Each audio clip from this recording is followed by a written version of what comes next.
coming right there. All right, hey everybody, welcome to our Tactical Tuesday live stream here. I don't even remember which live stream this is. It's like 1,050,000 whatever. But good stuff. I got a great Tuesday planned for you guys. I've got we're gonna bring back Steve Holland again tonight. You know, Batman needs a sidekick. And Steve enjoys being here, so good stuff. Other cool part is we got us our usual sponsor. They've been, I'd say usual, but they've been sponsoring us a bunch here lately. It's USCCA.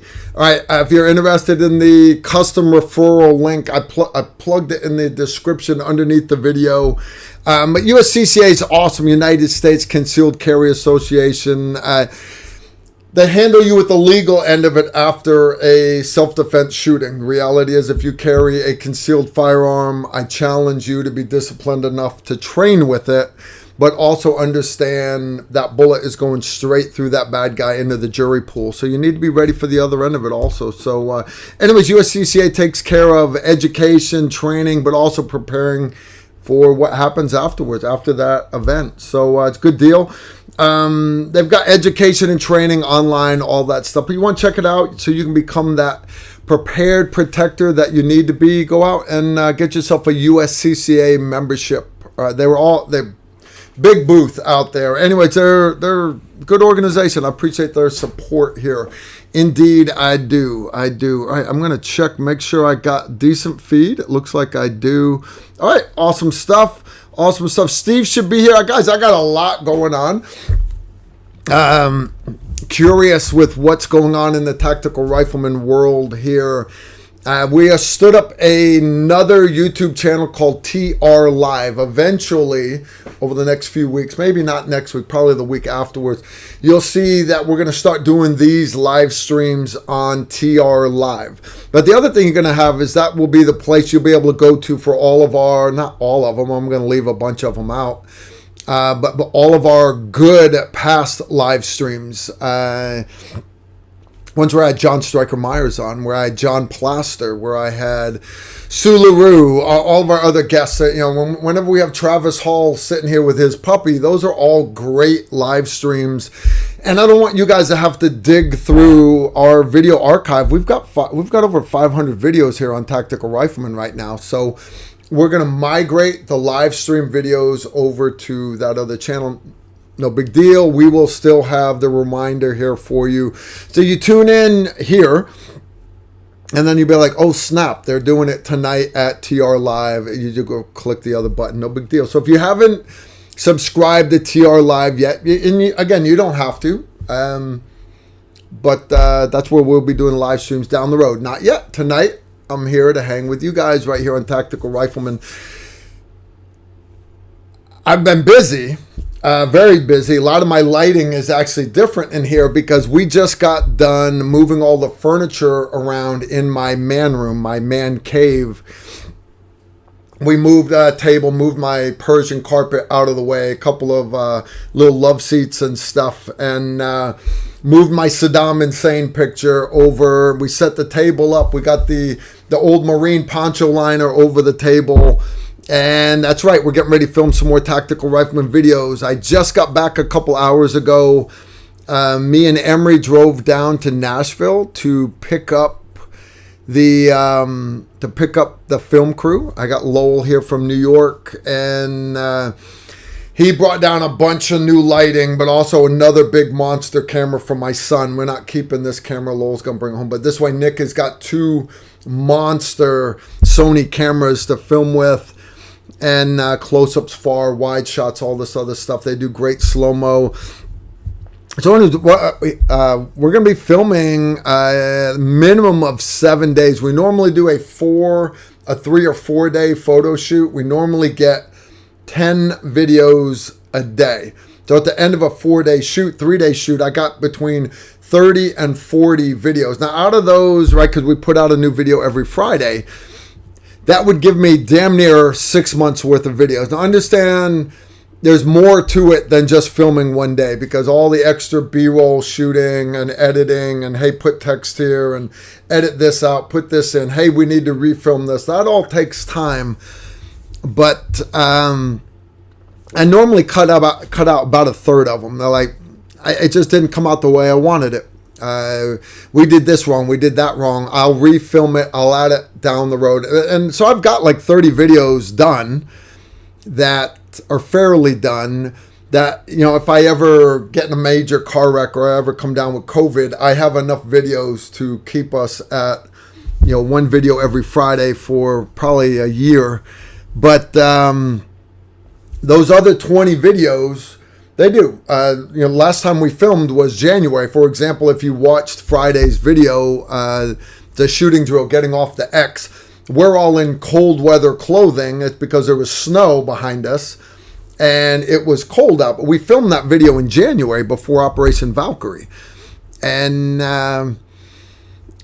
so I should have enough videos, right? But I'm getting ready to run out. We're getting ready to film another bunch. Now, I mentioned that the film crew is going to be here longer this time, twice as long. We're not going to film more videos. As a matter of fact, we are going to slow down our filming pace, and we're going to try to get, one, not overwhelm my son, but we want to help my son learn how to use these cameras, the sound equipment, all this stuff. But also, we want to raise the bar, raise the quality of our videos, you know. So instead of us trying to get 10 to 15 videos a day, we're going to try to get 3 to 5, maybe 6 or 7 videos per day. And we'll see how it works out. We might be like, you know, dude, those 3 videos filmed quick. And some videos film very fast. I'll get them done in one take. We got a video done in 10 minutes. Other videos take literally all day long to film a single video. So we'll see how it works out. Now, as far as content, I asked you guys last week, do you have any ideas for videos? Some of you guys put some nice comments down in the comment section under the video, under the live stream. I've taken some of them, all right, not in my head. I also asked my patrons, hey, what kind of videos would you guys like to see? And we had Annalise, a Kentucky Fried Korean. If you guys follow her on social media, she may be coming down. I think Emery's going to try to bring her down on Saturday with her husband. And Emery and her are going to film some shooting videos. Okay, cool. So I'm going to have Emery down here. But a lot of you guys have been asking, what about Donnie Bone? Donnie Bone, in the early year of Tactical Rifleman, first 2 years, he did some combatives videos for us. Force on force type stuff, ranges of combat, things like that. So we are actually going to take one day, it'll be Friday. We are going to drive down to Donnie Bone's Jiu-Jitsu dojo. We're going to film some videos down there. We've also got Sue LaRue coming in from North Carolina. Sue's coming in. He's bringing some Maxim guns, some suppressors, a bunch of new True Velocity ammo, Maxim ammo, and that's what we're looking at. You know, it's always good to have Sue on camera. Chad Mormon is driving all the way up from Memphis. We are gonna film. I'm hoping he's got some shooting drills he wants to do, but another one, it was actually a request from a patron, was everybody knows that Chad comes from deep on the dark side, and when he was going through his school, his unit, his military unit, actually made him live as a homeless guy in, I think it was in Baltimore. It took about 2 to 3 weeks for the homeless people to accept him, and then his unit left him there for, I think, 30, 40 days, something like that. So we're going to have Chad actually tell that story, you know, because there's a lot of teaching points in that. There's a lot. We got John Stryker Myers coming up on Thursday. John, I always reach out to John. Hey, John, what's up, man? And he said it's very heavy on his heart right now. Stuff that's going on with the POW MIAs still left over from Vietnam. You guys have seen the old POW black and white flag. There's still a lot of people missing. Now, are we hoping to send Rambo in to kick open the door of the thatch hut and bring back another UH-1 helicopter full of Vietnam veterans? No, we're not. But the reality is there's a lot of bodies still buried over there, Laos, Cambodia, South Vietnam, stuff like that. So John Striker Myers is going to do a video talking about that. So I got a lot on the horizon. We got Steve Holland going to be here in a little bit, and Steve is supposed to be coming up with some videos he wants to do. Again, no pressure on him if he doesn't want to do it yet. No big deal if he does. Cool. And then I've got my list of videos to film. So, yeah, let's see. I got that first one right there. I've got to do more on that one. All right, what I'm doing, guys, right, because it's rude for me to look at my phone. If you guys have a question, right, this is a live stream. The whole point of a live stream is for me to be able to interact with you guys. So put a question in the comment section, right, the chat room here. Understand I ain't got time to read it. That thing is scrolling by. So what I do is if you have a legitimate question, put it in the chat room. You can do super chat if you want. I appreciate the money. So does YouTube. They take 40% off the top. But you just put your question in. If it's a legitimate question, is a hot dog a sandwich, for example.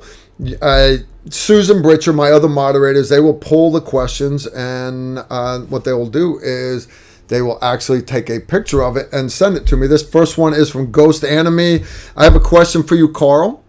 How long did it take to get used to talking to a camera and not to people in person? It actually took a while. I'm completely scared to death about talking in front of people, like most people are, right? I remember that first time you had to do public speaking in high school, middle school, whatever it was. Scared to death, can't stand to hear your own voice, all that stuff. That's real life. That's real life. You earn your Green Beret. Your job as a Green Beret is to teach other countries to fight for themselves. So now I'm in front of small groups of indigenous forces, teaching them how to use their gas masks, teaching them how to shoot, how to do this, how to do that. And then you start doing it more and more and more. And all of a sudden, I don't mind talking in front of people. I was never on the internet. My old unit, we would have to Google our names twice a year, the different search engines on the internet. And if your name popped up anywhere, you'd have to go do whatever, get your name basically taken off the internet. And I remember it was like it would have been 2008, 2009. The only place you could find my name was if you put in Carl Erickson Special Forces, what would pop up would be a picture that I had sent my mom during the initial invasion of Iraq. That was 2003, by the way. Here this is years later. And if you Googled my name, what would pop up is a picture of me, full battle rattle SR-25, standing in front of a MH-53 helicopter. And it was from a hometown newspaper in the Upper Peninsula, Michigan, saying that the Erickson family was having a family reunion, and relatives were coming in from all over the U.S., including Sergeant First Class Erickson, who had just returned from Iraq. Now, that was the summer of 2004, I think, 2004. And anyways, I never took that picture down for a couple reasons. One, it's hard to get it out of a newspaper archive. But two, I don't care if Al-Qaeda goes to the upstate of Michigan and kills all the Ericksons up there, because my family's from Connecticut. Is it playing? Give it a second. Just wait. I gotta wait to see if it goes through.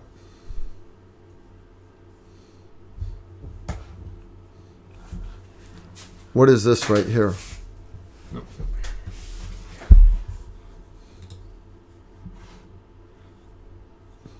Says it's good. Maybe not.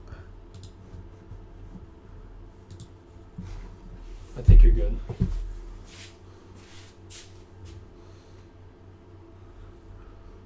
Okay, let me see if I can do that one again. See if it'll play again.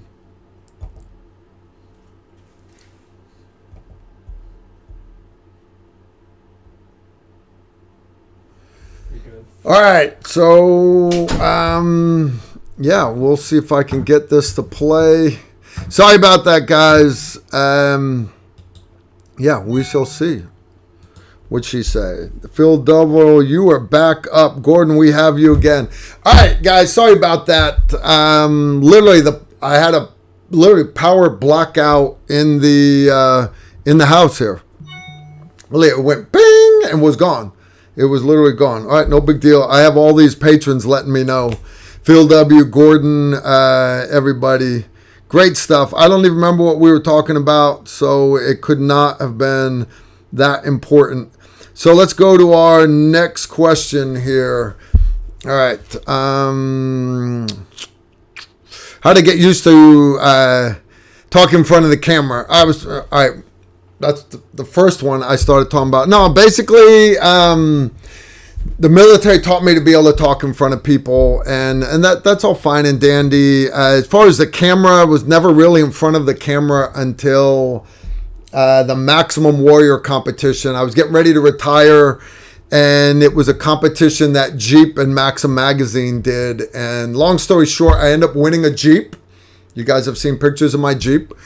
And there were 3 SEALs, 4 Marines, an Air Force fighter pilot, a guy from Delta, and a crusty old broken Sergeant Major. Long story short, I ended up winning. But from there, the next 3 years, they had me host the TV show or host the competition, which you can pull up all 4 seasons on the internet. And yeah, eventually you get used to being in front of the camera. It doesn't bother me. It doesn't. I'm used to just sitting there staring at the wall and listening to all the voices in my head and yelling at them anyways.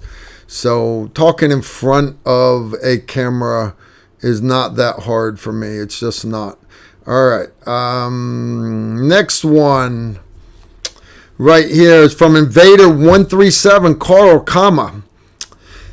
I going to outdoor range for first time ever Saturday. I have 55 grain, 62 grain, and 77 grain. Which should I zero the rifle with? 16-inch barrel. How long should I practice the fundamentals for? Thanks. I don't know how to answer that for you. 16-inch barrel, okay. But what are you planning on doing with it? All right. What I mean by that is, what is the ammo that you're planning on using in combat, right? So I don't know what combat is for you. I don't know your situation. I don't know if you're planning on just defending your house. I don't know if you're planning on using it as your truck gun, driving down the road. You might have 300-400 meter shots, in which case you might want the 77 grain. If you're wanting just better combat performance, I don't know if you have green tip. I don't know what kind of 62 grain you got. But zero it for whatever ammo you're planning on getting in the gunfight in. Or if you're getting ready to do 3-gun season or 2-gun season, competition season, zero your weapon with the ammo you're planning on competing with. Understand that's what combat is. You are competing against the bad guys. So zero your weapon with whatever ammo you're planning on competing with, and then use your cheapest ammo to just plink with. Right? As far as how long should you train, train until you're not having fun anymore. If you get too tired, what do I mean by that? I don't know what shape you're in. The reality is you can be a big muscle-bound guy, but big muscle-bound guys that don't shoot guns very much, they get tired holding those muscles up. They do. They get tired. And after a couple hours, they're freaking worthless. You may find that you can train all day long. I have people that come to classes, they're literally wore out by lunch, and then I have other guys that don't have any problem at all, can go the entire day. So it is what it is. You guys let me know if you can hear me okay. I know we got glitches on all of this stuff. I'm trying to do the best that I can, guys. The captain just threw down 100 bones, a super chat. Hey, Carl, I hate inflation. I might have to start selling oranges pretty soon. Captain, that's awesome. Hey, dude, that's awesome, ain't it? Dude, that is $100 super chat right there. I appreciate it. Understand, guys, you do not need to throw your money down. You don't, but I appreciate it. Dude, it was $124.99 to put gas in the Suburban today to go pick up the film crew. It cut off at $125. I did not get a full tank. So, of course, I did put my I did that, Joe Biden sticker on the pump. I did. Next one's from Ian Douglas. He threw down 5 bones. Ian, I appreciate that. I do. Greetings from Fort Sill, Oklahoma. I was able to recently pick up the Primary Arms Micro Prism. At what range do you suggest that I zero it? 1, I don't know what gun you're putting it on. 2, I don't know the length of your barrel. 3, I don't know the type of ammo. But here's the cool part. If you take the box that micro prison came in, understand it has a BDC, a bullet drop compensating Cyclops reticle in it, and zero it, literally open up the piece of paper and go to the page where it says if you're going to use this kind of 5.56 with green tip, zero it at this distance. If you're going to use 7.62 M80 ball, zero it half an inch high at this distance. If you're going to do this 7.62 by 39, zero it at this distance. You see what I'm saying? So literally, don't take my word for it. You go zero it. Now, me personally, I just do a point blank zero. So I zero it at 200 meters, and because that's my point blank zero. I don't use the BDC reticle in it. I don't. Does it work? I'm sure it does. I don't care. If I'm shooting past 300 meters all the way out to 400 meters, I know my holdovers with my 200 meter point blank zero. So, and if you don't believe me, ask the guys that just went through our Carbine Zero Mastery course. So, is what it is. My phone is just losing its shit here. So, I think I missed one. I think I missed a couple. I got Susan yelling at me. Right here, the Real Pew Panda, 5 bones. I see your USCCA picture in the back. What are your thoughts on USCCA instructor certifications? Honest, I have no idea. I don't.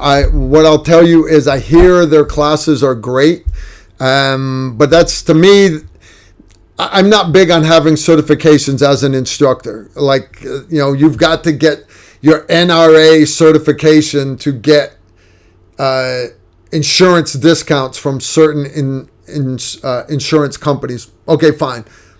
So I went and got my NRA instructor certification. But besides that, for insurance purposes, most of your NRA certifications are completely worthless to me. Completely worthless. And I am not familiar enough with the USCCA ones to bash them or support them. All right? Was that wrong for me to say that? I don't care. All right. Next one. Jerry J. Carl, what do you think about a small Israeli drone extender for indoor special operations? Pentagon orders few. Smiley face crying. Smiley face crying. All right. Thank you, Jerry, for... there are so many little drones out there that U.S. Socom are using. Back in the day, we had this one that looked like a dumbbell, and it had a wheel at each end, and we could throw it up onto the roof, drive it around on the roof, make sure there were no bad guys on the roof. Here's the cool part. We could throw it through a window inside the building, drive it around inside the bad guy's house, and talk to him through it. It had a mic and a speaker. Like, hey, dude, we can see you hiding under the bed. Come on outside, and we won't blow your house up.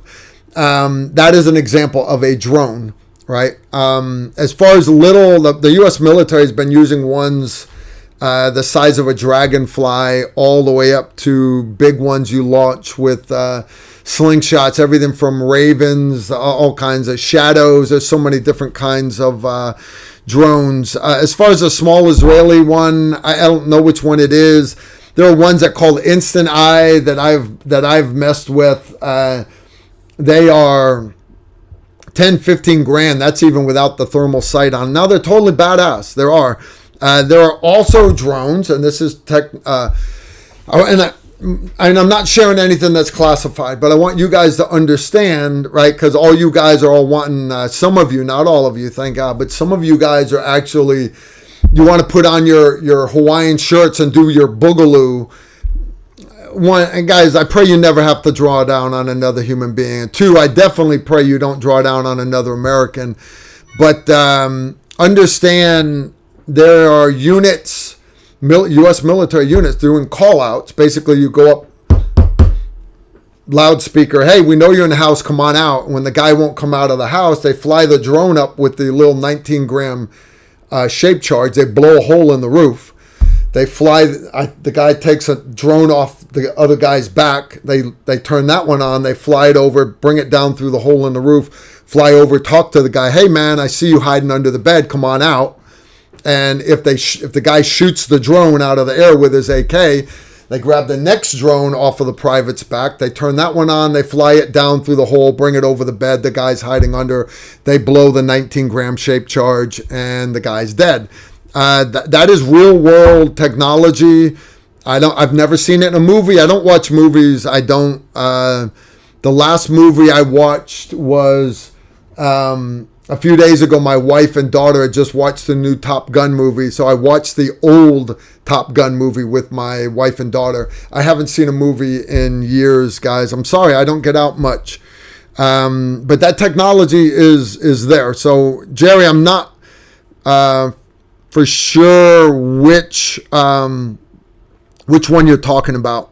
All right. But yeah, there's lots of great drones out there. Captain, I got yours. Ian Douglas. Next one, Alex P. Threw down $10. Thank you, brother. Appreciate it. Hey, Carl, I'm going to National Training Center. What are your best practices for defense in the desert AO, especially at night? You like vehicle OPs or dismounted OPs? He's talking about observation post. I'll be in the brigade support area during force on force. Do your hide sites from your vehicles. It's just easier to have everything there. And the reality is, if your observation post gets rolled up, you can haul ass a lot faster if you're already at your vehicle. Now, one thing I will say is camouflage nets. But also, you get a couple people out there and tactics, you run your tire tracks past where the draw is that you're going to hide. All right. And then you loop back around and you go up into the draw you're going to go. But where your tracks cross that other set of tracks, you meticulously erase those tire tracks. You erase them. You erase those tire tracks. How in depth can you be doing that? I've actually seen guys take the spare tire off the Humvee and re-roll it where they cross just to make sure that the patterns look correct. That's how anal. And here's why you do that, because the dismounted Op 4, because you're going to the National Training Center, that's how they find you hiding, is they literally, all they're doing is they're going to go follow the tire tracks. And literally the tire tracks are going to lead them straight to where you're at. But if you have your tire tracks go out and then dogleg over to where you're at, you've got early warning and you've got time to haul ass, or you've got time to call in indirect fire on them, which is always awesome, by the way. Guys, that is some good coffee right here. This is a mocha I made. It's 8 shots of espresso. And then I was going to froth up some good Italian cream, but we had a bottle of chocolate milk in the fridge. So I put that, frothed that up, and that's really, really awesome. You guys were, I know, Carl, what kind of coffee are you drinking tonight? What kind of coffee? 5 Stone. 5 Stone Frontline Coffee. Eric from 5 Stone reached out to me today just to say, hey, Carl, appreciate everything you do. No, I asked him, it's actually a text. I'll show you the text, but you really don't care. But anyways, I asked him, hey, is TR10 still working? And he said, yeah, he's TR10. So what I did was, if you go to 5stoneusa.com, that's his website. And guys, he's got tons of good coffee. Right? That's one I'm drinking tonight. Firestone, Frontline Espresso. Why? Because I like whole bean and I like espresso roast. And because it's good coffee and he's a good guy. So anyways, reach out to Eric there. Eric Townsend, good people. And full disclosure, I don't get a dime. I'm not getting a kickback. I am not Full disclosure, not getting kickback. Every once in a while, he sends me a thing of coffee. So, and it's good coffee. It's good coffee. So anyways, use TR10. 5stoneusa.com. TR10. Good coffee. Good coffee indeed. I see I'm falling behind. I'm doing my best, Susan. Doing my best. All right, we're going to skip that one. Joey556 just threw down $20. But nothing, that's cool. Captain is back with another 100 bones. Captain, I love you, dude. You know I do. I love you. Carl, I just signed up for another course. More on the way. Thumbs up. Captain, I appreciate that. Captain is one of my patrons. I love my patrons. Susan Bridge is a patron. Jerry's a patron. I've got a lot of great patrons. Sherry Champagne, patron. Heather Flyfishers. There's a lot of great patrons in the chat window right now. And Patreon.com/Tactical Rifleman. And again, I'm not going to beg you to support us, but understand you guys get these videos for free on YouTube because I have my sponsors like USCCA. But more importantly, because almost all my videos get demonetized now. So how do I keep this channel afloat? I keep it afloat because of my patrons. They're a great bunch of people, and we've become an actual Patreon family. We really have. So anyways, I've met the captain. He's a great guy. Took a couple of my classes. I'm hoping the captain can make it to our Patreon class we're doing in November. It is the weekend before Thanksgiving. It's going to be a 5-day long class down in Texas, and it is going to be totally badass. So anyways, Captain, thanks for another 100 bones. Awesome stuff. Enya Face threw down 10 American dollars. I'm a USCCA instructor. It's a good curriculum, but a curriculum is only as good as the teacher. I'm good because I was a U.S. Marine Corps instructor, and through CSAT and SIG Academy and all those Iraqis I trained. Good stuff, man. Thank you for your service indeed. D. Steiner is back with 20 bones. For shipping and handling for the red dot, thanks again. Also a good zero for 458 Socom with a 16-inch barrel, 250 grain. 458 Socom is... you go with those big bullets like that. They're basically made for guys that are pulling guard duty at the front gate. Now, what I mean by that is somebody starts running a vehicle-borne improvised explosive device, a car bomb, through the checkpoint. You've got a Humvee behind you with a 50 cal. That private's always asleep. He's always asleep. So if somebody decides to try to ram their way through your checkpoint, understand... if you shoot that guy, he's probably still going to blow it up, right? But doesn't matter. You're on gate guard. You're cannon fodder. You're going to sacrifice your life. But even if he's wounded, he can still drive through the checkpoint. So you need to be able to stop the vehicle. So what they came up with is the 458 Socom, the 500 Beowulf, a bunch of other big bullets like that. And they're designed to be basically the largest son of a gun bullet. I don't have one here on my desk. Basically the largest bullet that you could fit into a AR magazine. Massive bullets. Now, they are great. Now, okay, so you're not guarding a gate somewhere where you need to kill engine blocks. I got that. But they are great for killing hogs. They're great for... can you shoot deer with them? You can. I'd rather you shoot deer with 308 or a 30-30, but you can shoot deer with shotgun slugs. It's basically the same thing as what you're hitting them with. A rifled 12-gauge shotgun slug is basically a 458 Socom. So zero that gun at whatever distance you're planning on shooting these hogs or that deer.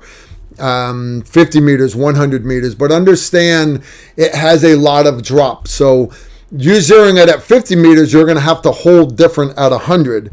If you zero it at 100, understand you're going to have to hold different at 50 and 150, right? So just decide what you're planning on using that projectile for. But it is a very specialized round that doesn't have a lot of uses. It really doesn't. All right, I am falling way behind here.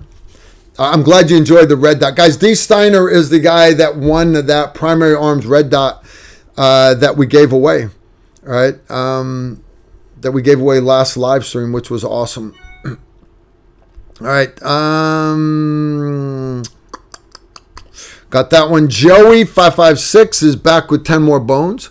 Carl, what caliber would be the best for a build 308 or 6.5 Creedmoor? Joey, it depends what you want it for. All right, if you're wanting to get into precision rifle and you're new to the sport, you want to learn it. It's more fun when you're hitting your targets. So a flatter shooting gun, you have to do less compensation for distance. Your danger area is flatter.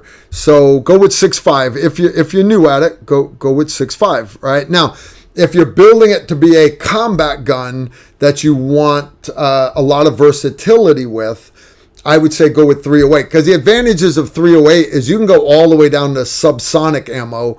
Your 220 grain Sierra Match Kings, you're basically hitting twice as hard as a 45, but you're using a projectile that is going below the speed of sound. A 6.5 Creedmoor bullet that you load to be subsonic, it's still putting a hole in the paper, but you're hitting with less energy. I want this to sink in. You're hitting with less energy than a 45 ACP, because your projectile is a lot lighter and it's going at the same speed that a 45 pistol is. So you need to consider that. All right. Other things that the versatility of 308 is, let's say you want some armor piercing rounds, or let's say you want tracers, or you want armor piercing incendiary.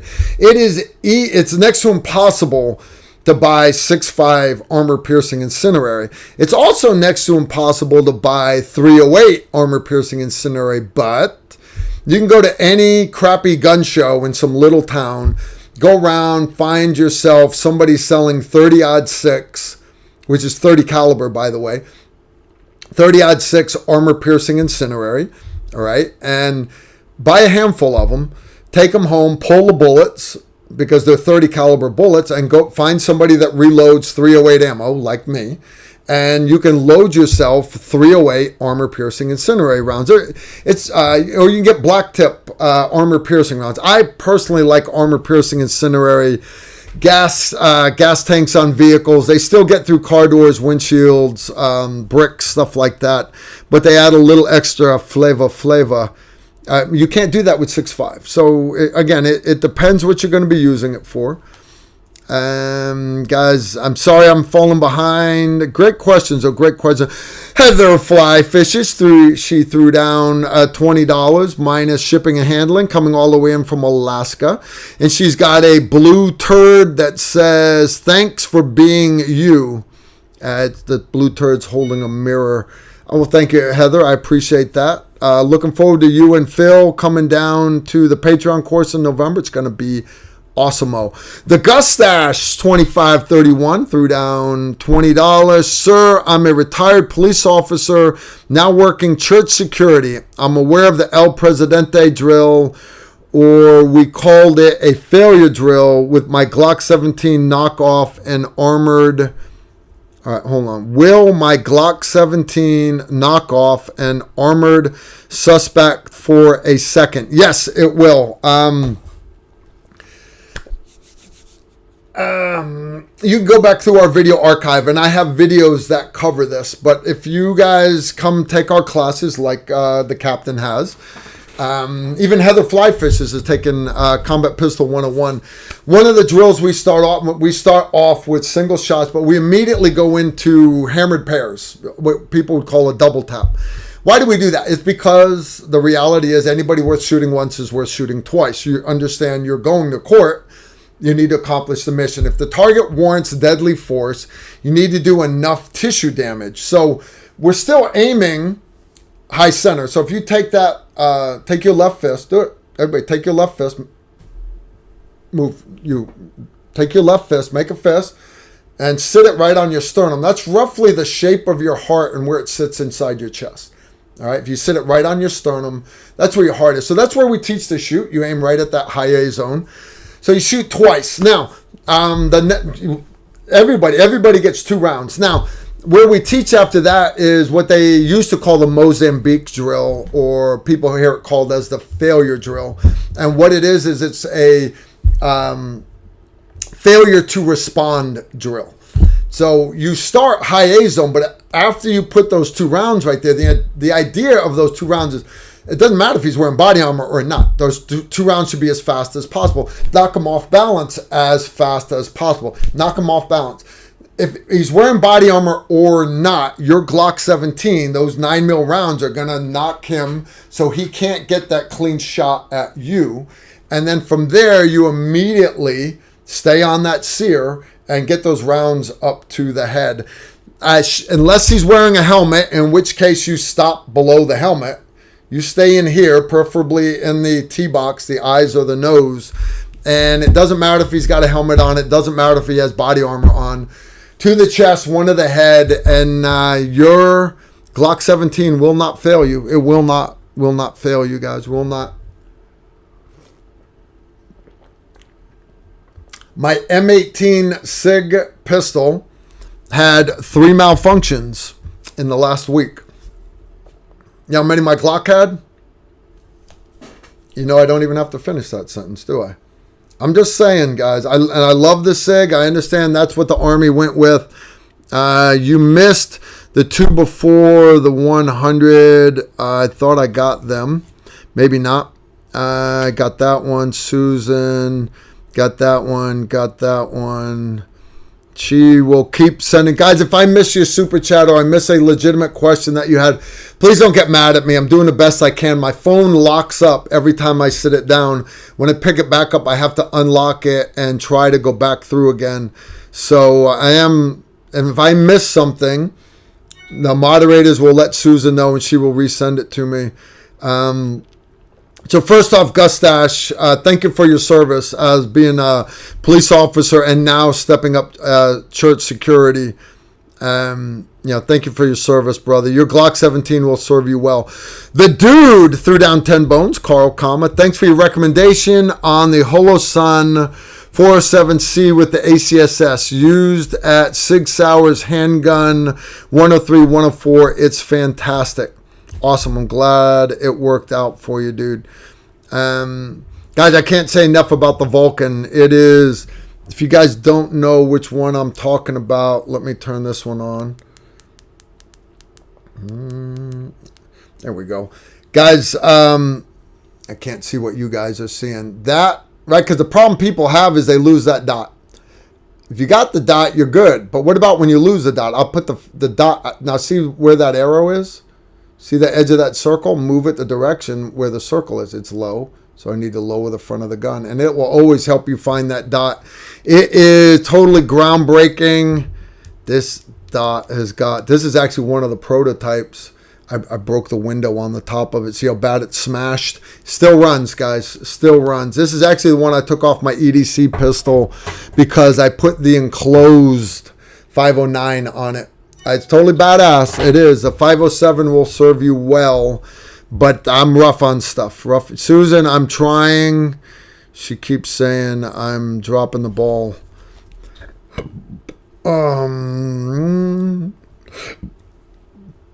Cylon, Carl Kama. I recently switched to a P320 compact with a 509T and a Wilson combat grip. Have you heard of any issues with the Wilson combat grip? I have not. I have zero experience with the Wilson combat grip. I want to ask you, though, what was wrong with your 320C grip to begin with that you had to put the Wilson combat grip on it? Because the 320, it feels good in my hand. It does. Now, don't get me wrong. If you just want to put new stuff on it because you like to customize stuff, make it your own, that's cool. That's what I like about guns. They're Legos, basically. Guys can add whatever they want. So I'm not bashing you. Not at all. I'm just curious. Why did it not fit your hand properly? And then let me know. But I have not heard anything bad about the Wilson Combat ones at all.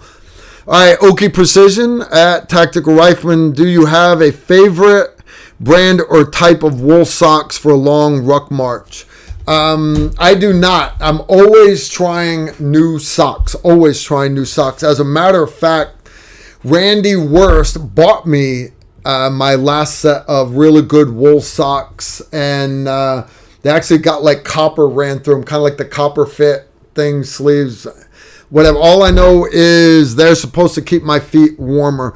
The big thing with wool socks, guys, is wool, no matter whether it's wet or not, will still hold in heat. Doesn't actually generate heat, but it will hold in body heat. That's cool. I have found me personally, I have found that there's a lot of cushy wool blends that are not 100% wool. I've gotten away from running 100% wool socks.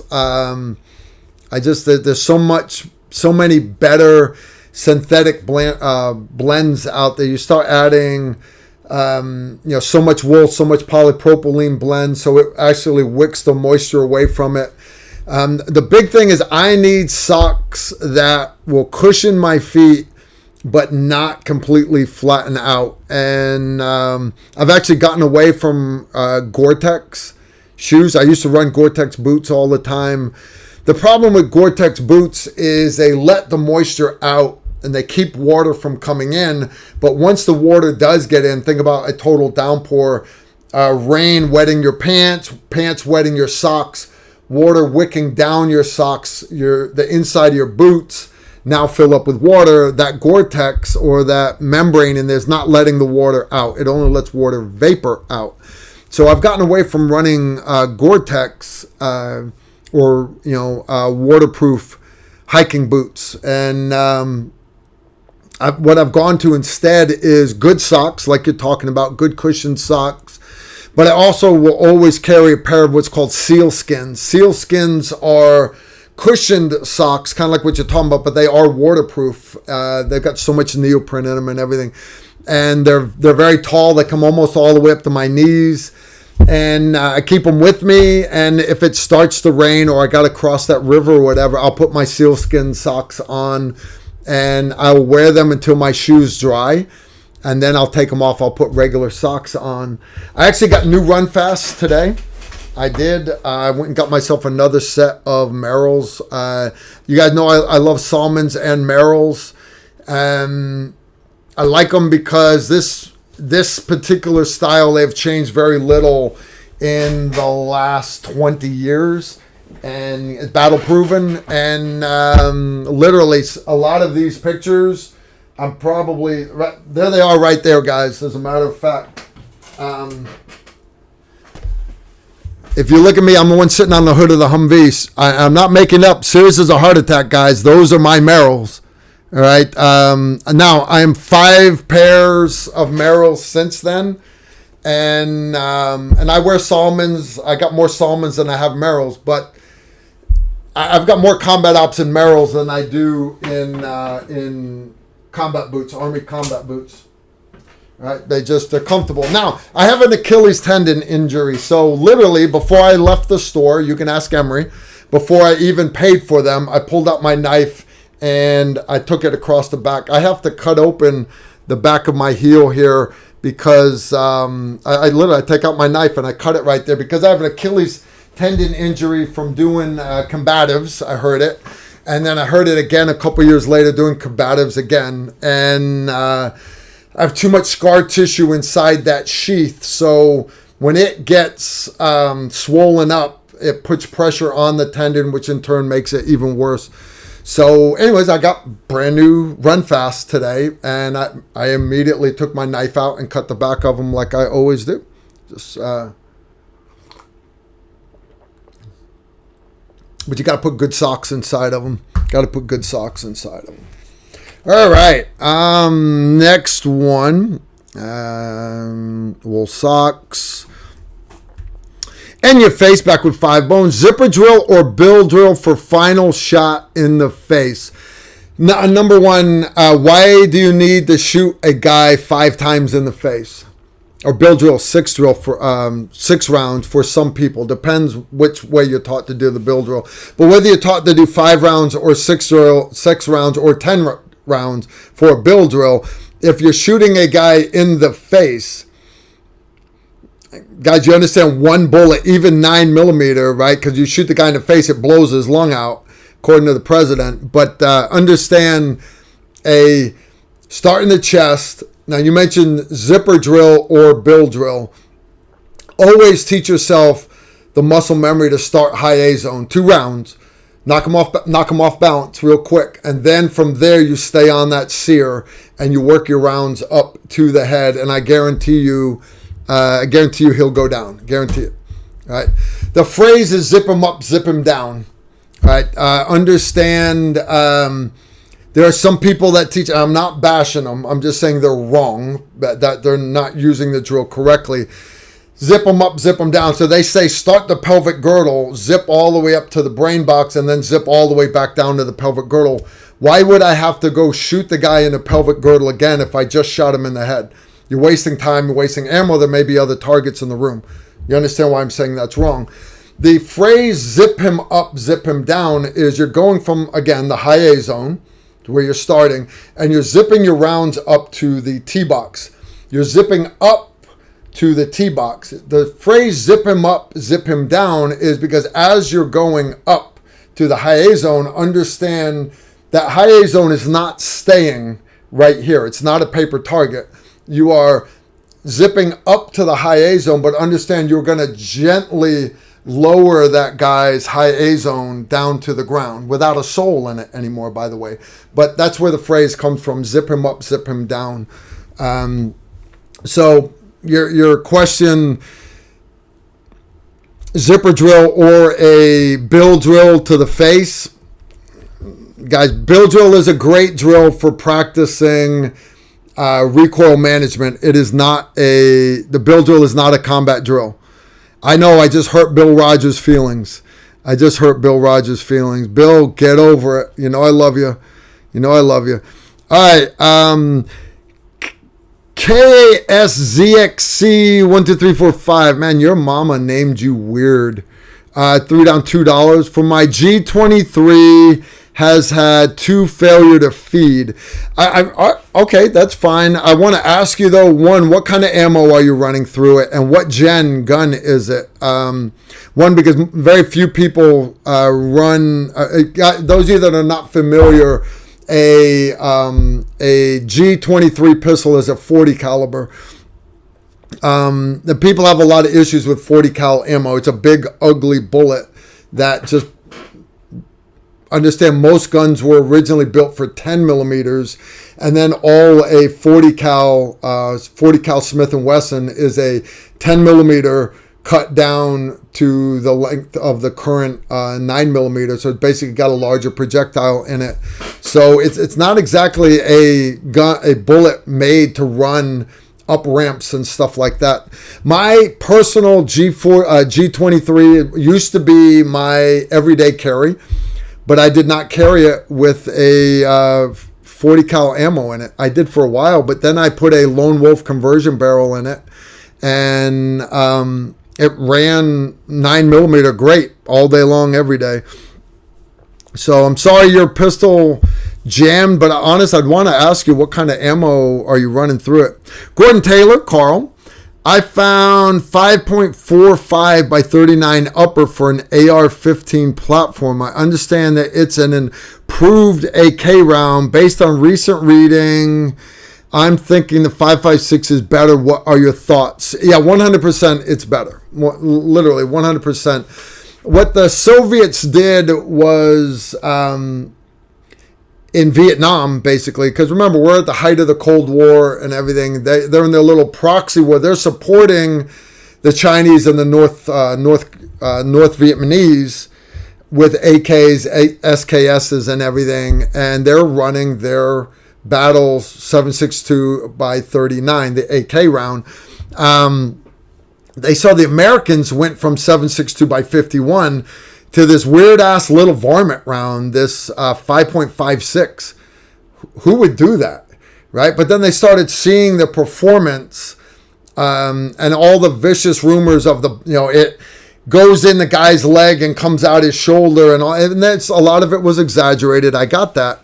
But what they ended up doing was looking at what are the advantages of 5.56, what are the disadvantages of 5.56, how could we improve our AK-47.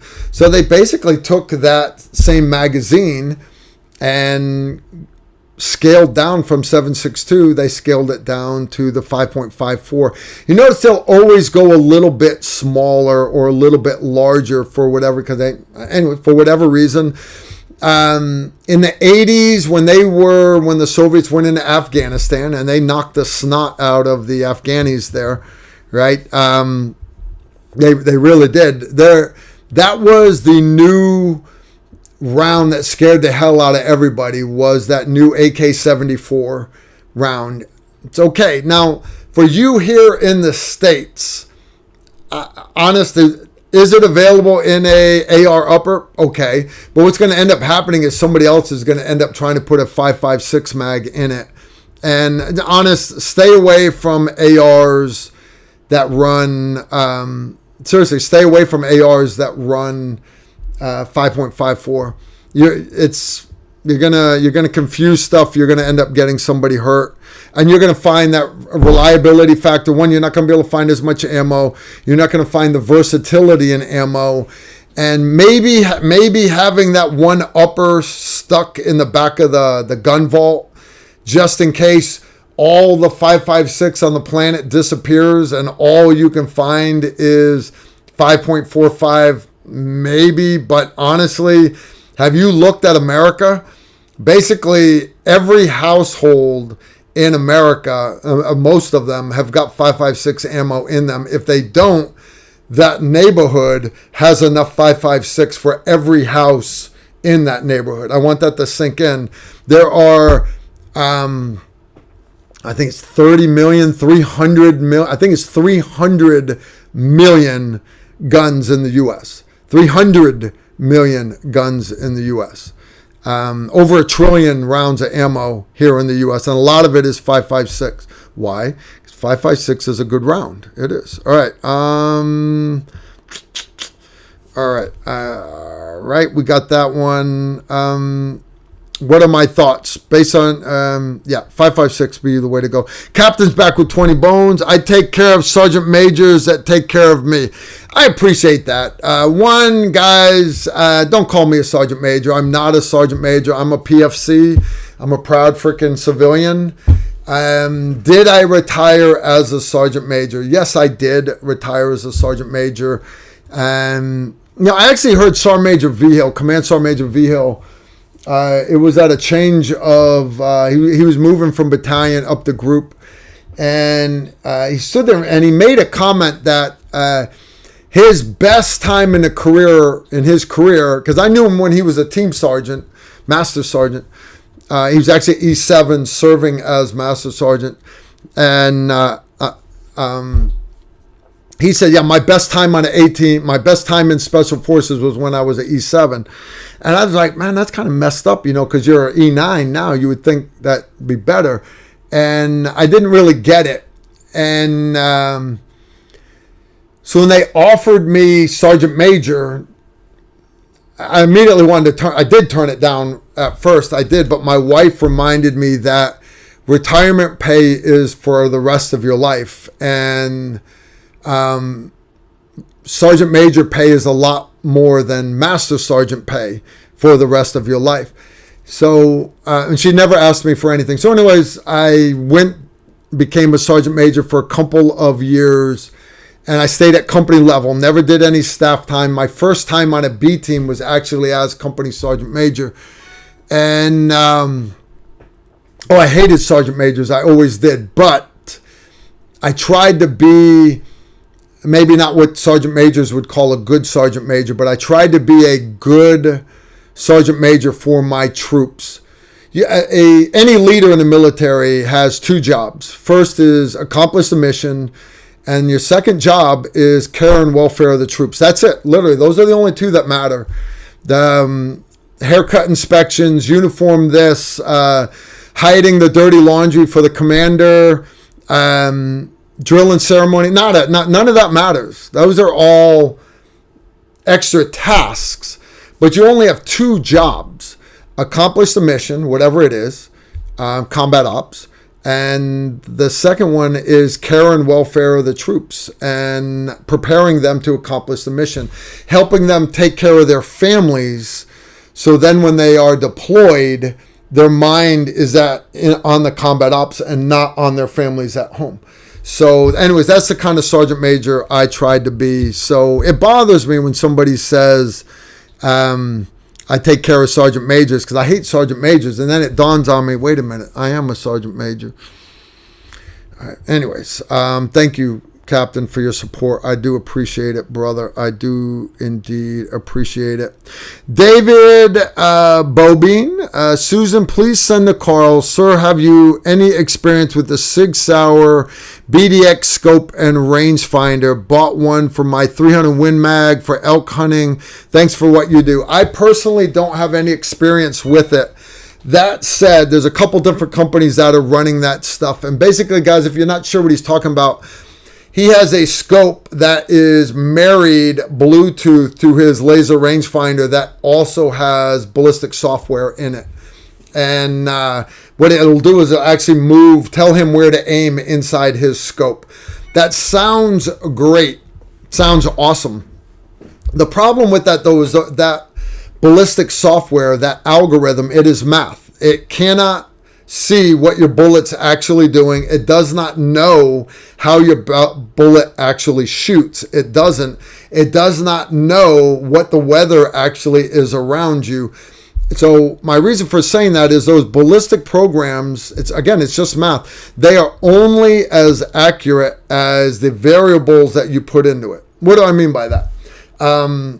Winds, for example, the direction of the wind, the speed of the wind, but also at different places. Now, if the people that say, well, I'll just use my Kestrel wind meter, that gives you your winds right here, which may be completely different than what they are downrange. And I know there are 100-pound head engineers that will tell you, well, the winds where you're at are the ones that really matter. And I will tell them to suck a fat baby's dick, because they do not know what they're talking about. All right. What matters is the bullet, the air downrange. I have been 2 rooms deep inside of a building shooting through 6-inch loopholes that were cut through the walls because the enemy sniper had a SVD with armor-piercing rounds that could get through one wall. Me being 2 rooms deep inside of a building with a Kestrel wind meter, it is not picking up the wind outside. It's also not picking up the temperature outside, because I'm in a small room. I got 4 Green Berets sweating their asses off. Humidity's wrong, stuff like that. So the math must be accurate. So understand whatever the marketing distance they tell you it's going to be effective at. Same thing with laser rangefinders in general. If they tell you that laser rangefinder is a LR 2000. It is awesome for 2,000 meter targets. No, it's awesome on a white flat steel reflective target at 2,000 meters on an overcast day where the lens can see that laser energy reflecting off of it. All right. On a bright day, or got an animal on the side of the mountain with a fur coat that does not reflect a lot of laser energy, rule of thumb for practice, for planning purposes, cut whatever distance they tell you in half.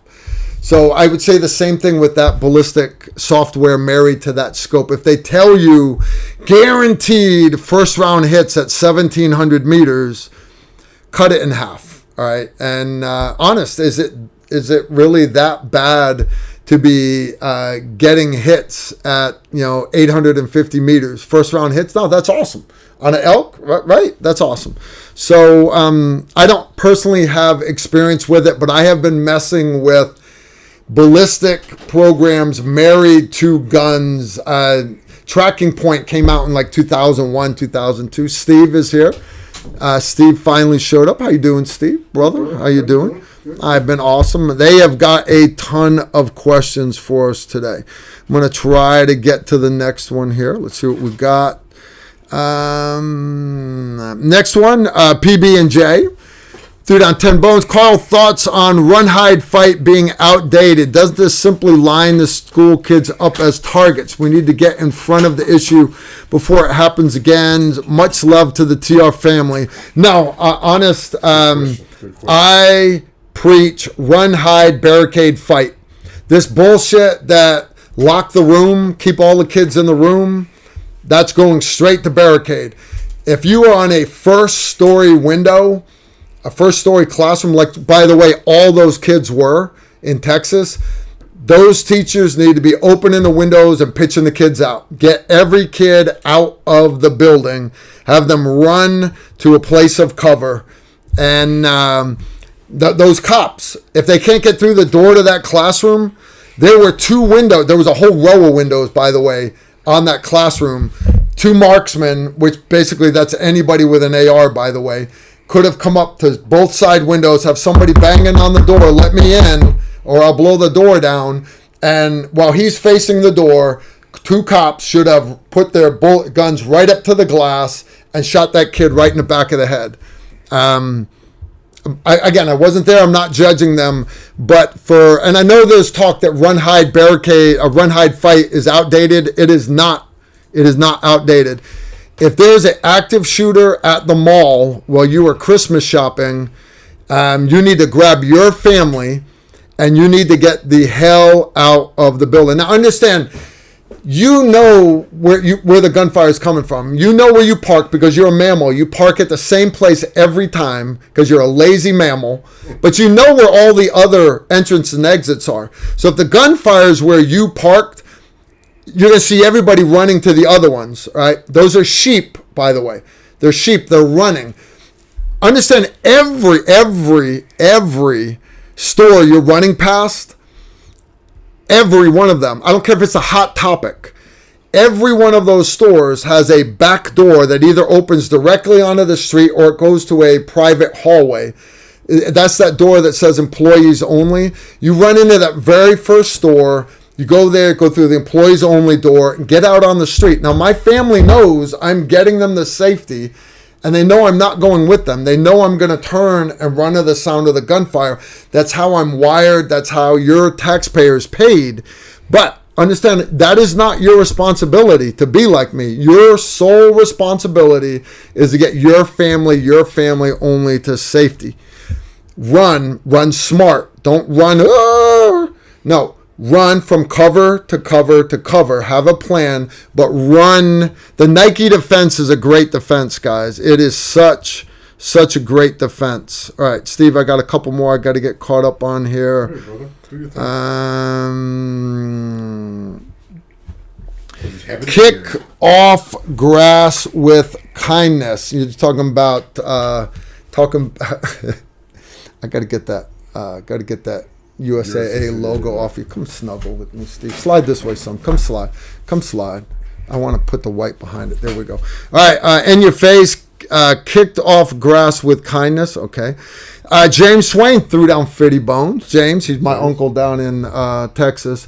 Hey, Carl, I still want your opinion on the difference between a gas-driven or a piston-driven platform. I heard that Mr. LaRue said, but our dinner guest the other night was really sold on the piston-driven platform. Again, James, we covered this last week. We did. Okay, you go ahead. Okay, James, I'm going to come at you on this one. Kind of get myself warmed up. TR Nation, how you doing? To quantify my background on gas impingement versus piston. Back in the day when we were doing the whole SPR program, the Mark 12, and we were doing the M4, what we call that, PMOD program along with the SOCM program. PMOD was platform modification, which led us into getting General Brown, who's the Socom commander, to say, hey, sir, can we just get away from the M4 and this PMOD and just do our own gun? Which, of course, we wrote the requirements, me and Captain Jack Dills, along with then Major John Rhyme, who was there before Jack was at USASOC GA, for what is now the SCAR, the Mark 16 and Mark 17, which are piston guns. During that time period, I came up with specific requirements for an AR based on what Stoner had did after he did the AR-15. A lot of people don't know Stoner's history, but Stoner had several systems that I think the one system, man, it just escapes me the model number, was being used by the Singapore Army. But we took that, myself and Chris Murray down at AMU, we took that piston system and we were working to adopt it to the M4. So we wrote another secondary requirement, or what they called APPs, additional performance parameters or something like that. Doesn't matter, Steve. But basically what came out of that is we had a meeting at Crane with several manufacturers, and Ernst Mach, M-A-U-C-H, German, who was the head guy at H&K at the time, and oh my gosh, Jim. It doesn't matter, Steve. Yeah. They're not going to know them anyways. When we briefed that whole thing, when they came back to the people at Crane at the time, which was Gus Taylor, who was on the show with Ronnie Barrett, is what became the HK416, which was an AR which is piston driven. So basically, we looked at the system that Stoner had and at the performance and reliability of the AK-47, which is a piston system. And everybody knows AK-47 is like a Timex watch. It just keeps on ticking. So a lot of people think that, That's the first time an AK has ever been compared to a Rolex. Oh, you compared it to a Timex. Okay, that's fair.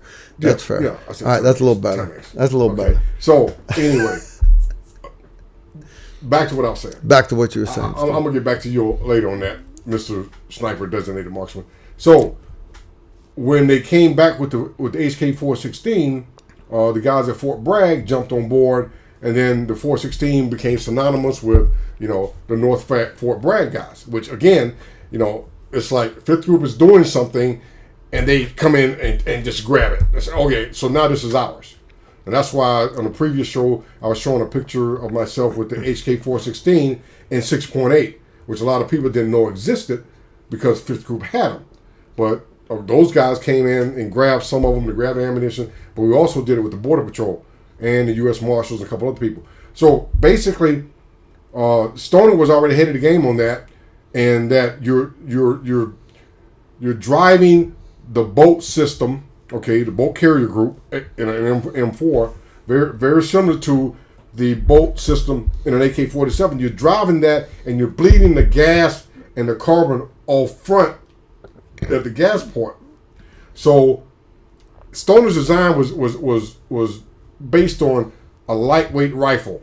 You go gas and impingement. The difference between the gas tube, the weight of a gas tube, and an op rod is huge when it comes to when you're dealing with 6.5 pound, rifles, carbines, assault rifles, whatever you want to categorize it as. So basically, you're going to have a much robust, reliable system with a piston gun than you will with a gas tube gun or gas impingement. But at the same time, everybody that was AR lovers, they were saying, oh, gas impingement is more accurate. And technically it is, because you have gas moving down the gas tube during the firing sequence, and then you have a piston rod driving the whole system back, which is moving the gun. Which, and again, I fought this a long time, in the service. There's accuracy, and then there's accuracy. There's combat accuracy, and then there's American accuracy. We are accuracy nuts. We live, breathe, and eat accuracy. Group size, group size, group size. But at the same time, you look at the AK-47, which was made in 1947, so that makes it about 60-something years old, and you have some countries that have it on their national flag. We have Stars and Stripes. Some companies have the AK-47, 2 of them crossed, on their national flag. That's saying a lot when you have a country whose flag has 2 AK-47s. Okay? So, basically, you can have an op rod system that has what I consider as combat accuracy. Not quite minute of angle, but seriously, minute of angle is what? If you're fighting down the streets of Mosul or in Somalia or something like that, minute angle accuracy down the street, 200 yards, 300 yards, plenty good enough. Is plenty good. I mean, you're going to punch them every time.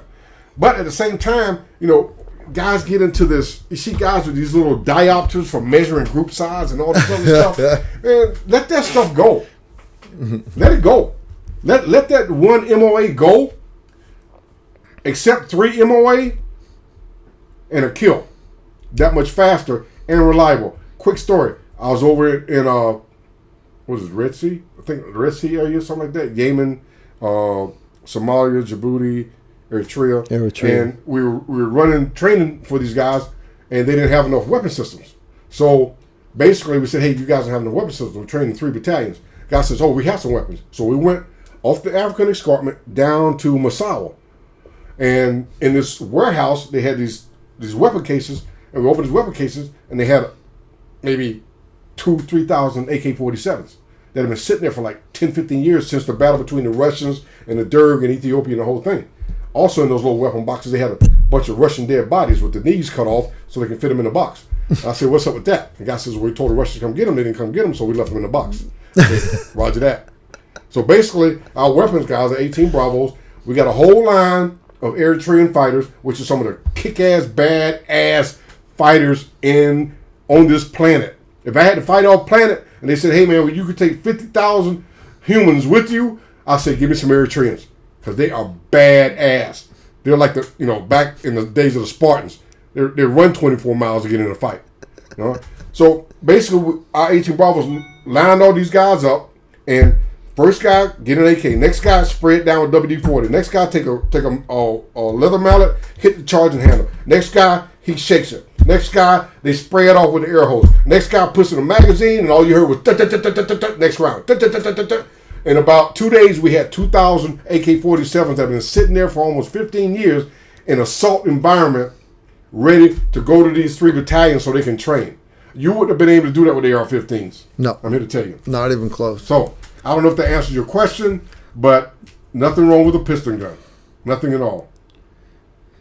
No, the guy he was talking about, we went to dinner, was Ron Rogers from Adams Arms. They make some of the best piston ARs out there. My 12.5-inch 308 right there is a piston, and it is a badass gun. My next AR I'm building, guys, is going to be a piston AR. Going to be dedicated to run with a small can on it. If you're going to run a can at all, if you even plan on using a can part-time, you should seriously consider running a piston gun. Cash Me Outside, what's the best grain for 308 precision, long range, and why? The military likes 175, LE likes 168, some swear by 155. What's the difference? All right, and guys, I love 110s for shooting 3-gun competition. Steve turned me on to some 126s, I think they were. 125s. 125s. They're awesome. Nozzles. 155 tap for Hornady tap for... Hold on. Say that again. 155 tap. Say it again. 155 tap. Say it again. 155 tap. 155 tap. Oh yeah, 155 tap. So Steve, you're kind of a fan of 155 tap. Yeah, you and I talked about this. I got that. That. The Army used to use the 118 was 173 grain boat tail full metal jacket. What I mean by that is the copper jacket was pulled backwards. It had a little dot of lead on the back of it. 173 grain. Early 90s, actually late 90s, they started feeling the 118 LR long range. That was the 175 grain Sierra Match King that you were talking about. And there's been a few changes to that powder charge and everything over the years. Make it so it ran better in the gas guns, stuff like that. Long story short, though, that's what the military likes because the military wanted longer range. Your law enforcement guys, though, you are correct. They do love the 168 Sierra Match Kings. I'm trying to see where the box is. But basically understand your law enforcement snipers, they're running bolt guns. 1 bullet is all they get, and they need a complete tack driver. And understand the average shot is next to nothing. I think 5 yards on average. I think it was 57 this year. I'll be right back. I actually got it written down here. Because guys, I don't. Carl has it written down. I don't like. He wrote it down. No, I'm not big on just talking out the side of my melon, guys, like a lot of people on the internet does. So this is the police sniper utilization report for which year? 2021. 21. You know, guys, because I'm serious. I don't just randomly throw out numbers. I don't. So make sure I'm saying this correct. All right. Blah, blah, blah. Shout out to everybody down in Brunswick, Georgia. Yeah, introduction. Hope everybody's doing well down there. And to all my brothers in the 82nd Airborne who give me shit. Survey every time they watch the show. criteria. And they go, oh my gosh, Steve. All right. Spent more time myself than 82nd. There are 457 sniper engagements in the last year. Those shootings involved 495 snipers.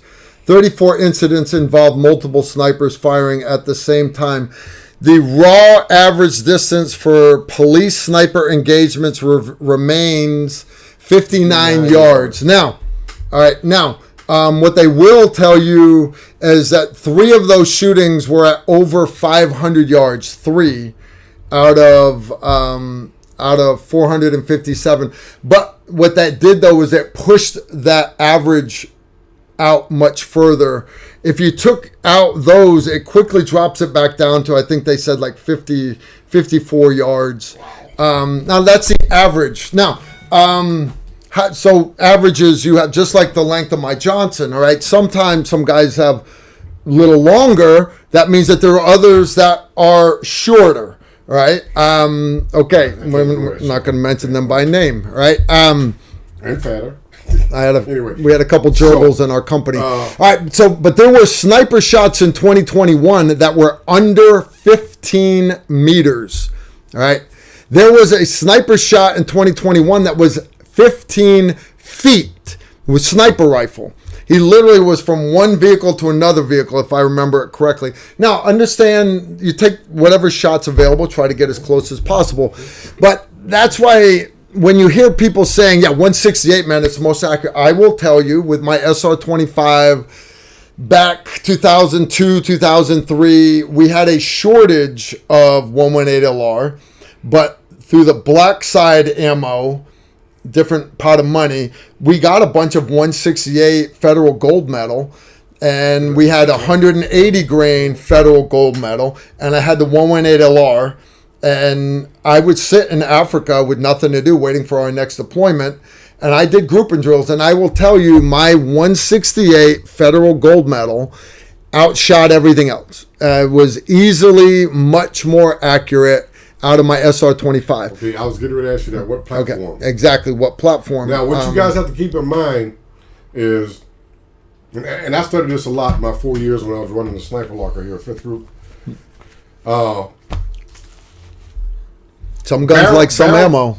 Yeah. Yeah. Barrel twist rate is very important. Barrel length, which your velocity, your twist rate. Twist rate is very important. The 175 on the 118LR is based on the twist rate of the M24 Army's M24 rifle. I forget what it was, 1 in 12? I think it was the M24 was 1 in 12. You know all this stuff. And the 168s were okay. And everything is based on performances when you write requirements for weapon systems or anything else, even a vehicle, that when they do that study at these weapon centers, they're going to base it on that specific rifle, that specific barrel length, that twist rate, and they're going to go hot and cold across the spectrum and see what works best. And 175 worked best out of the bolt gun. Then we had the SR-25s, which became the Mark 11s, and 110s. And you always want to look at that because that's going to be as important. Because if you say, well, the 175 is best, but your twist rate in your barrel is a 1 in 14, you might not get that. Yeah. So you're going to have to look at what you have as your platform and go back to the books like Carl does and said, okay, based on I've got a 1 in 14 twist rate, what's the speed of the twist, like 1 to 7 and 5, 5, 6, 1 and 8, which everybody says, well, 1 to 7 is the best. 1 to 7 is based on stabilizing a tracer round. It wasn't based on stabilizing a 62 grain for the M855. Yeah. So when we went to 77 grain for the Mark 262, that had a factor in, okay, what twist rate are we using when we did the Mark 262 with the USAMU down at Benning with Troy Lawton and Chris Murray and Sean Waller. Shout out, brother, the most awesome gunsmith there is on the planet. So just keep that in mind. And when we talk about distances, again, it comes into what is accurate, what is accuracy, and what is combat accuracy. Because, of course, the more accurate your gun, the less your human interaction with that rifle is going to come into play. Because a lot of people don't think of the fact that sniper, he's been there for a while, or he's been crawling, or he's been running, or he's been sliding down a rope. There's a lot of factors going on there. In instances where you're not just going to be sitting there like on a what I call a golf course with the grass cut smooth, and you got all your wind flags out at distance, and you got your pew pew guys sitting there with their little palm pilot and all that other stuff. You got to keep in mind that there's some exertion and adrenaline going on when a guy is going into action, and you look at the balance of the load, the gun, the person. Yep. All right, in your face, 3 down 5 bones. AK is more accurate and the M16 more reliable than people give them credit. That's true. That's fair. He's just stating more accurate than M16. Well, yeah. Except a good AK, because there's some crappy guns out there. But keep in mind, AR-15 requires more cleaning to maintain, without a doubt, the accuracy. All right, Sherry Champagne, 3 down 5 bones. From last time, I remember Sherry Champagne. Carl, okay. Steve, fun movie review idea. Kelly's Heroes. Oh, I love Kelly. Always with the negative waves, Muradi, or the Dirty Dozen. Both are great classics. I love the Kelly Dirty Heroes. Dozen. They want you and me to do a movie review. Yeah, but last time they said I eat Green Berets for breakfast. Yeah, Commando. Yeah, you choke on that if you try to eat me for breakfast. What happened to Sally? I let him go. Sally, this is my weak arm. Sally, remember I told you I'd kill you last? Yeah, Matrix, you did. I lied. Yeah, that movie's the one-liner heaven. All right, Kelly's Heroes, though. Okay, Precision. Kelly's Heroes. What a great movie. That's way before CGI and all this other stuff, Tactical Rifleman does Holland-like lever guns, specifically the 45-70 or 35 Remington. Steve is a lever gun guy. We will not do the 35 Remington. There will be no. We like the 45-70. We like the 45-70. We like the 45 Colt because it's interchangeable. I'm all about interchangeability between handgun and carbine. Yeah. So if I have, which like Smith & Wesson Governor, where I run 45 long Colt, then I have the Henry X, which is an excellent lever action carbine in 45 Colt, or I can run any Smith & Wesson or Ruger or Colt in the 44 Magnum and run a Henry X in 44 Magnum, which of course between the cartridges, those are 38 Special, 357, 44 Magnum, 44 Colt, 45-70. Take the 45-70 out for a minute because you can't put it in a handgun. You can, but we don't want a big BFR. The 44 Magnum is going to give you the more performance as far as range and distance, penetration, everything else. Because my lever guns are 38 357. Yeah, 38 357. I got one that is lever action 410. Yeah, that's and the I actually got a lever action 223 coming soon from Henry. They're a little behind on turning them out. Okay. But I got one coming. I mentioned Steve's a 45-70 guy, and we've been talking Henrys. I like Henrys. I don't remember if you guys remember. It was a few live streams ago. I remember I gave you one of these. I gave him guys. It's from Henry. This is their Henry Superior cleaning kit. This one's 45 caliber. It's made for their 45-70. Shout out to Joe Trory. Yeah, Joe the knife guy. He's like, hey Carl, can you want to do another giveaway this week? Since you guys mentioned Henry to come up, we're gonna do a giveaway, guys. This is an awesome cleaning kit. It has not been opened. I'm not opening. I don't own a 45-70. Like I just said, no, awesome. So here's what we're gonna do, Susan. We are going to. If you guys want to get the giveaway right now, it is 8:34. We're gonna draw at 9 o'clock on the dot. What do they have to put in there? Okay, this is gonna be a speed thing. Okay, so first off, Susan, how you doing? Ozzy. I'm going to say a phrase, and someone is going to have to answer that phrase correctly.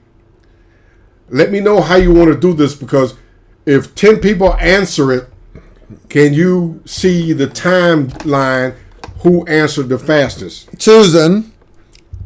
Because Steve will fuck that all up. No, it won't. He's gonna fuck it up. No, it won't. It's gonna come up with a phrase for them to say, Steve. I already have it. What is it? Tell them what it is, Steve. You guys ready? Okay, speed thing. Valor Morghulis. What's the proper response? Valor Morghulis from Game of Thrones. What's the proper response? From Game of Thrones. You realize this is Tactile Rifleman. Watch. You watch. Okay. All right, Susan, we are going to draw a winner from... Hold on. Hello? Anyway, so questions. Yeah, Steve, she says she's not going to know the answer. No, they're going to know the answer. I know the answer. She's not going to fucking know the answer, Steve. Pick a normal... Tell them the answer. What is it? What's the answer, Steve? If they were watching Game of Thrones right now... No, they don't have to watch it right now. Oh, my God. Can I see the answers over here, please? No. The response? Susan.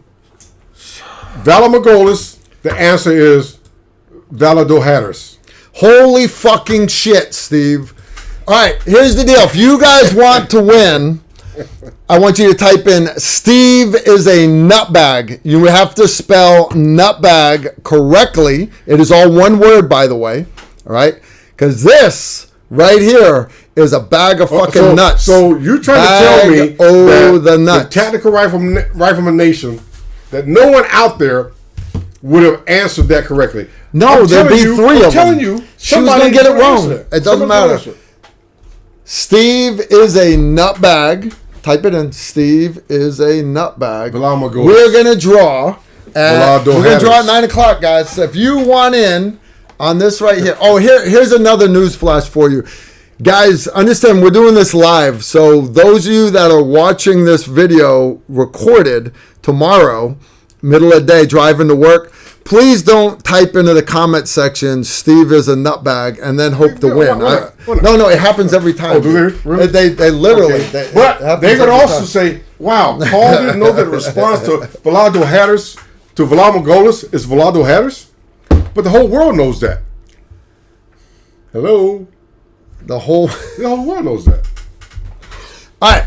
For the rest of you guys, if you don't want to play Steve's game, but you really want one of these Henry cleaning kits, honest, they're already priced too low. I asked Joe to get you guys a discount. Henry won't do it because they're already priced to sell. You can go to, I think it's Henry USA, whatever it is. You go to their website, Henry Repeating Rifles. Go to their website, go to accessories, and you can pull up the cleaning kits there. They are great cleaning kits. Yeah.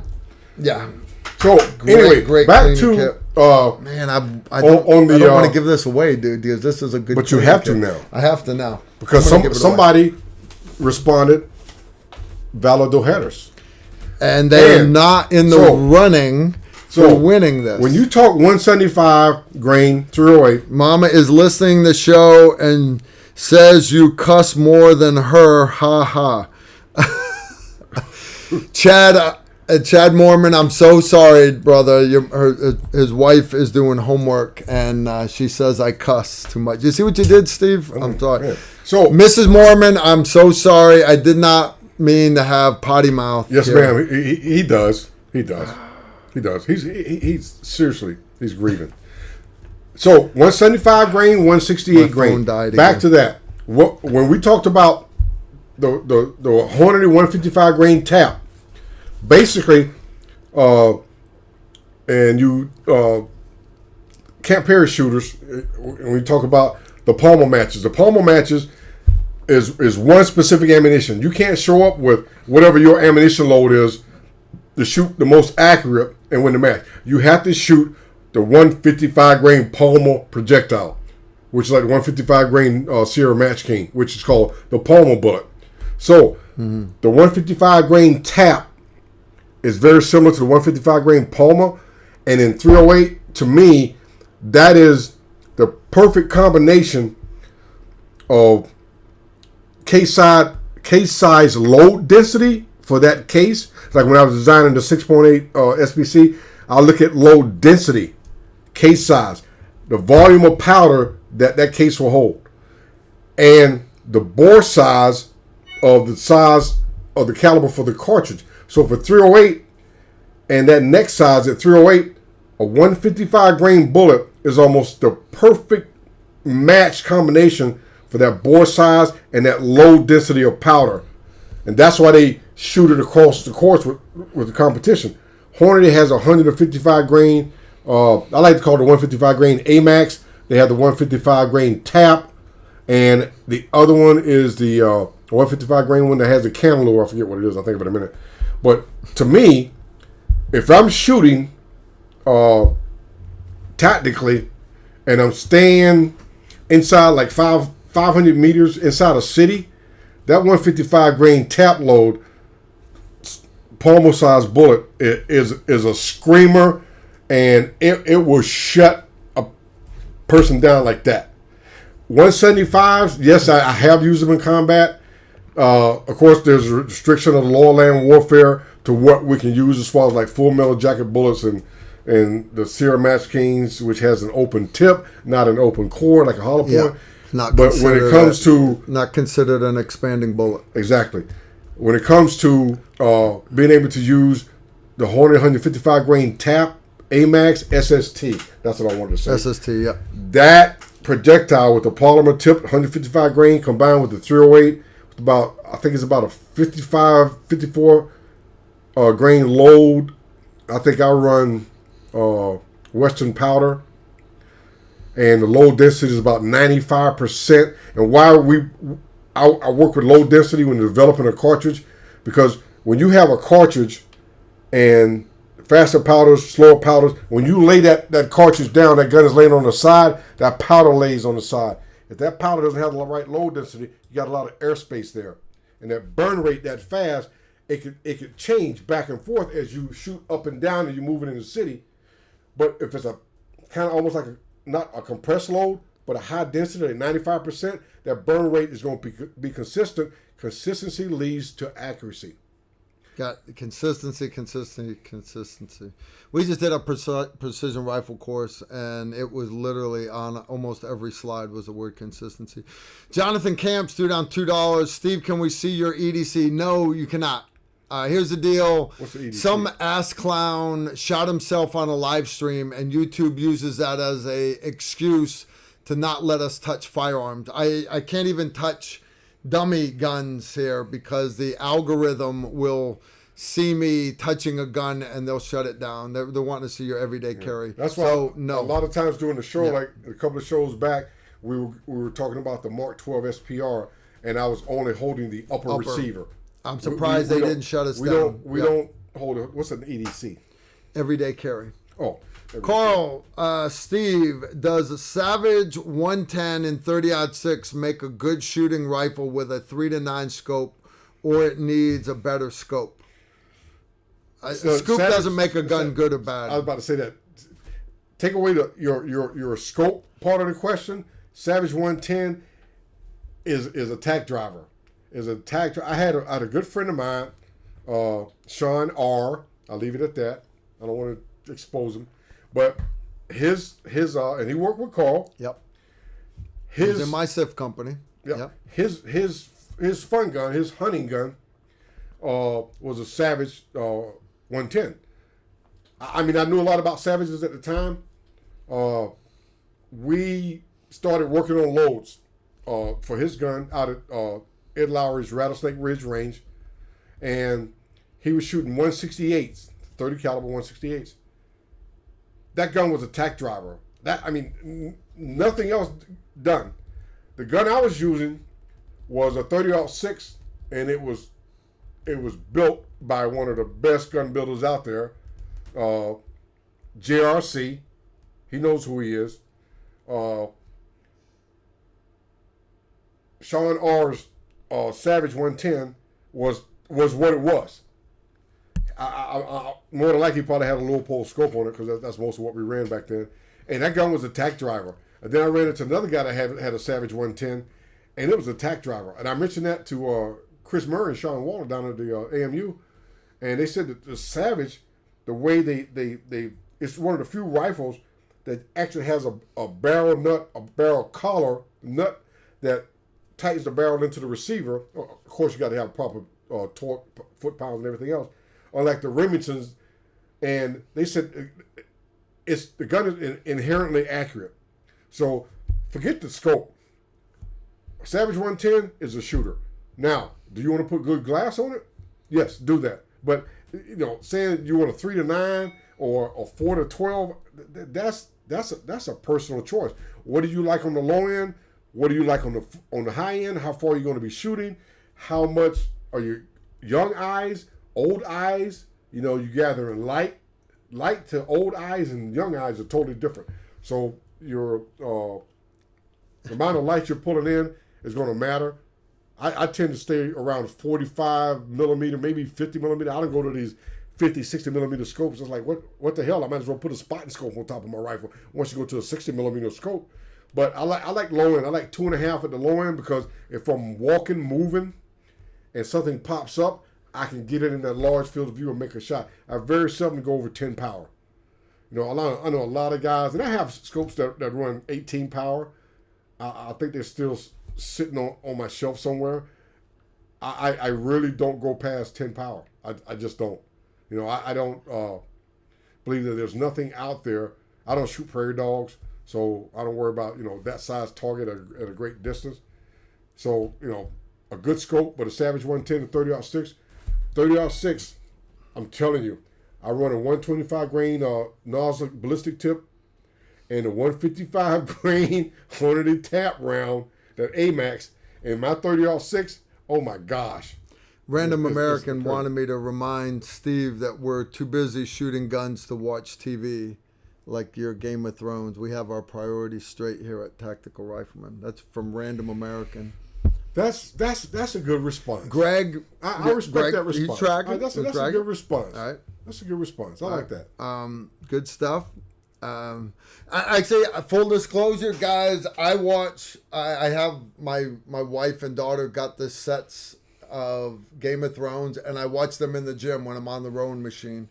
So I have watched them. I don't remember any greetings where they do like Vulcan handshakes and say hidden words and. All right, there's actually an episode that's titled Valar Morghulis. The whole box says Valar Morghulis. Don't take my word for it. Trust me, Steve. I'm not taking your word for it, dude. But yeah. All right. Joseph Cheron. Carl, do you bother with a hydration pouch on your plate carrier or just your assault pack, the Oppressor Liber? Yeah, my body armor has got a Camelback on the back of it. I usually run a 50-ounce Camelback. Even my mountain kit, my sniper vest that I wore, it didn't have any body armor, but it had two 50-ounce Camelback side by side on my back. I have two hoses that come up right here. And the reason why is the 100-ounce Camelback that everybody was running back in the day, with me wearing my mountain backpack with the Alice Pack frame in it. The Alice Pack frame would hit at the top and the bottom on the bladder, and you couldn't drink out of it. So by me running, instead of one tall 100-ounce Camelback, I ran two 50 ounces side by side. Nobody had a carrier. I had to pay, I think it was Jay Johnson's wife sewed it for me. Or somebody's wife sewed me the pouch to hold them. And they work great. But again, I don't have to run what everybody else runs. I do what I want. And it always worked great for me. 50 ounces on the back of your body armor. That's more than enough to get you from the Humvee through the building, back onto the Humvee or back onto the helicopter. Oh shit, Steve got more mail. You got mail, Steve? Yeah, I got mail, man. You got mail. All right, so that's a legitimate question. All right. Yeah, so to answer your question, I do run here's the deal, guys. You got to have water. You may not always have food, but you're always going to need water. But you also got to understand, we were fifth group, Always. and we lived in a desert environment. So your big monster coffee cup would stay in the Humvee, and you would a small little bit of military trivia for you. Let's see, I'm wearing it right. This picture right here. Let me see if I got a better one.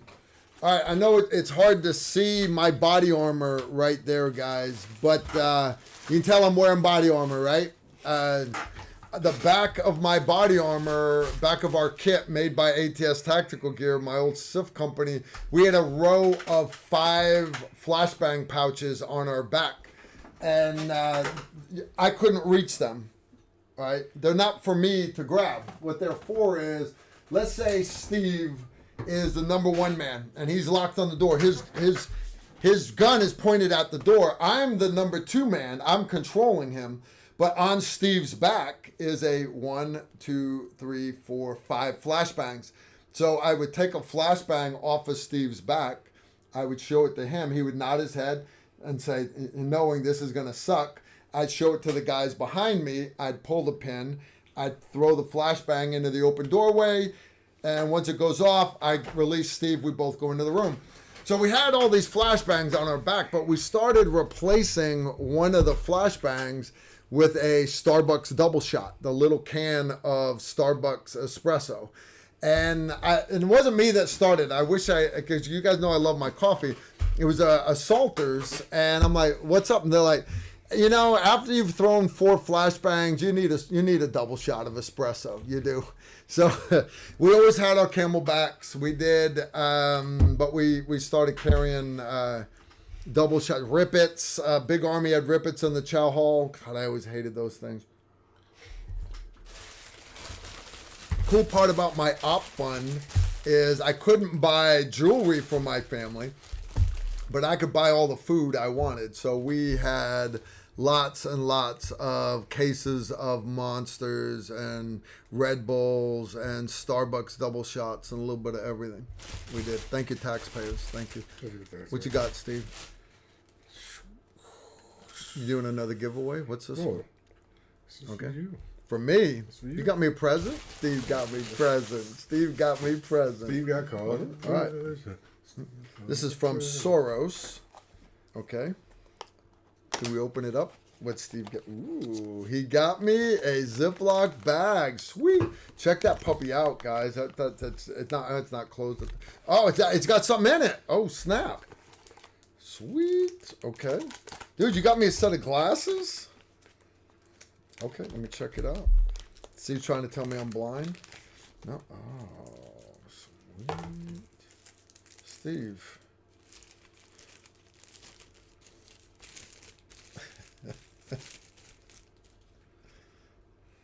You guys want me to put them on? What? Yeah, yes? do. Yeah? You want me? Okay. How you doing? Call rocking the pair of Tony Stark Avengers glasses. Tony's really? Those are Tony Stark's? Really? Those are the Tony Dude, Starks. man, can you guys see the light coming through the shirt? Can you see the light coming through? Can you see that? Do you see that light right there? Can you see it? Can you see that light right there coming through? Well, thank you, Steve. I appreciate that. How'd you know I needed new glasses? No, I do, guys. I need new glasses for filming my next batch of tactical riflemen. I figured since I wore glasses on the show all the time, I said, Carl needs some glasses. He's not going to, if I say, Carl, you need to put a pair of your range glasses on, he's not going to put them on. So I say, I get him some glasses. So what kind of glasses would Carl want? Obviously, he doesn't want some Game of Thrones glasses. So I got him some Avengers Infinity War. Do they wear glasses in Game of Thrones? Infinity War. I don't think they do. Infinity War. I got you some Infinity War Endgame Tony Starks. Okay, so tell me, he wasn't like a villain, was he? Iron Man? Iron Man? So it's Iron Man, right? That's I'm Iron thinking Man. the right guy? Okay, Yeah. so I I got me Man. some Iron Man glasses. Okay. He's like a rich dude, ain't he? Mm-hmm. Yeah, that's so not me, but that's okay. No, I think I'm digging it. I'm digging it. Thank you. Thank you, Steve. I appreciate it. These are guys, these are nice glasses. These are not no cheap glasses. Next question is from Jonathan Camps, 2 Bones. Carl, do you like haversacks? To me, haversack is basically slang for a backpack, right? Day pack. Yeah. It's more of a, it's a haversack. It's a haversack. Is yeah, it like a one-armed Eurotrash pouch, or what is it? It's like a drawstring pouch. That's my understanding. I don't think he's talking about I don't know what a haversack is. I guess I'm not. To me, a haversack is like a ditty bag. It's not. We're not talking like a messenger pouch. Like Randy wears messenger pouches. Yeah. He wears his little man purse. Yeah. Well, it's not a man purse. Though. To me, a haversack was a rucksack, like an Alice pack. No, a haversack is. No, that's a Bergen. That's a Bergen. A Bergen. Okay. Brother, and I don't mean to shake off your $2. What is? What do you call on a haversack? Yeah. This is Jonathan Camps. Jonathan, what is to us? Let us know what a haversack is in your world, not Game of Thrones world, but in your world. What is the difference between a haversack and a Bergen, or in my case, an Alice pack? Because I like backpack. Or a messenger bag. Yeah. Draped across, or just the what I call a haversack is just a day-to-day bag. You put stuff in it, you hit the drawstring on it. I got one right here. Chris T threw down 10 bones. Tell me a Bull Palmari story from the sniper locker, Steve. Bull Palmari. Bull Palmari story. Big Bull. Big Bull. I know Bull's awesome. Bull's awesome. Bull is a President's 100 shooter. Yeah, he did have the President's 100 tab. He did. He's a President's 100 tab. And a Ranger tab, and an SF tab, and an Airborne tab. Yeah. I mean, he was quad tabs. Tabbed out. Tabbed out. So, I'm trying to think. I really don't have any Bull Palmieri stories. Bull came in. I mean, I know who Bull is, and we worked together on a lot of different projects, and I want to say Bull came in as I was getting ready to transition out. And just to understand how things work, we had no centralized sniper training. Guys went to schools, TDY to different schools, came back. There was no centralized training for sustainment to keep snipers' skills up to par once they learned that skill. So I started the sniper locker. I stayed there for 4 years, and the group sergeant major told me, hey, you can't stay down there. You've been down there for 4 years. And this was after we finished up with Somalia. He said that you need to go back to a team to maintain your career path. So when I left the sniper locker, I took over as a team sergeant on ODA 554, which is Bravo 25, which is free fall team. Bull was in and out there as an instructor sometimes, because we pull guys in on red cycle. Like Randy came in. Randy worked for me for like 6 months before he went to the warrant course. And I interacted with Bull a lot after there was Bull, Tim Cryer, then Dwight Comer, and I know there's a lot of instructors down there, but I'm talking to guys that actually ran the facility after I left. So I didn't really do a lot of things with Bull. He could have just said, "I don't have any stories about Bull," and I would have said, I got stories about Bull. Bull's great people. Legitimately, Bull's awesome. I knew Bull. Me and Bull actually retired on the same day. We were up on stage. I didn't know Randy at the time. Randy sat right there. CW4, right? He retired as a 4. CW4 Chief Worst, Sergeant Major Erickson, and then the next guy was Master Sergeant Bull Parmari, and then it was Jay Johnson. Oh, no shit. We were all retired on the same day. And that would have been a picture to have. My wife had the picture, and that's why I saw Randy in it, and I was like, holy shit, Randy was right. And I went back, and my wife had the flyer, and they had the write-ups from each person. And I actually read the one on Randy on the show here, because nobody knew who Randy was years ago. Now you guys appreciate who Randy is. Now you guys appreciate who Steve Holland is. I'll tell you, I would love to bring Bull Parmari on here, and Bull still lives local, I believe. Yeah, I think he does. Bull is great people. He got out of the military. He actually worked down at Tier 1 Group for a while. I interacted with him down there for a bit. He's very, very big into precision rifles still. But more importantly, he went kind of down the same path that Jay Johnson did. He spends a lot of time as a scout master for the local Boy Scouts. He's a great, great guy, and he's trying to make the next generation of males what they need to be instead of making them all soy boys. Trying to make them into manly. So I'll tell you what, I don't think I couldn't do Bull justice. We're gonna have to have Bull on the show. I appreciate you bringing it up.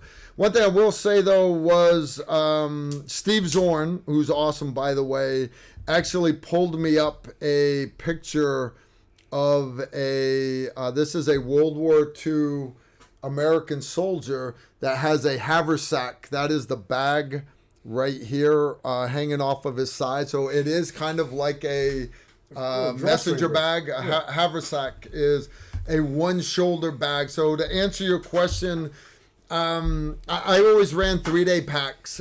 It's something that I could have over both shoulders. I can run it on one shoulder. But as far as a haversack, honestly, I don't have a lot of experience with them. Understand that a lot of the gear that they ran in World War I started to go away. You saw it coming back in World War II. A lot of the gear in World War II you saw coming back again in Korea, then again in Vietnam, and then more and more modern stuff. You'll find that we go back to doing a lot of the old stuff that we used to do.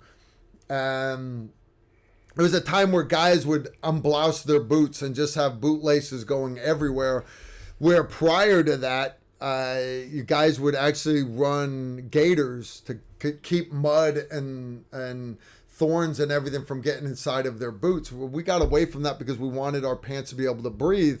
Fast forward again, you have guys that are tripping and getting their laces wrapped up on rebar and things like that. So we actually went back to tucking in our laces so that nothing stuck out again. If you looked at my Merrills I pulled off earlier, you'll notice there are no strings hanging out on them at all.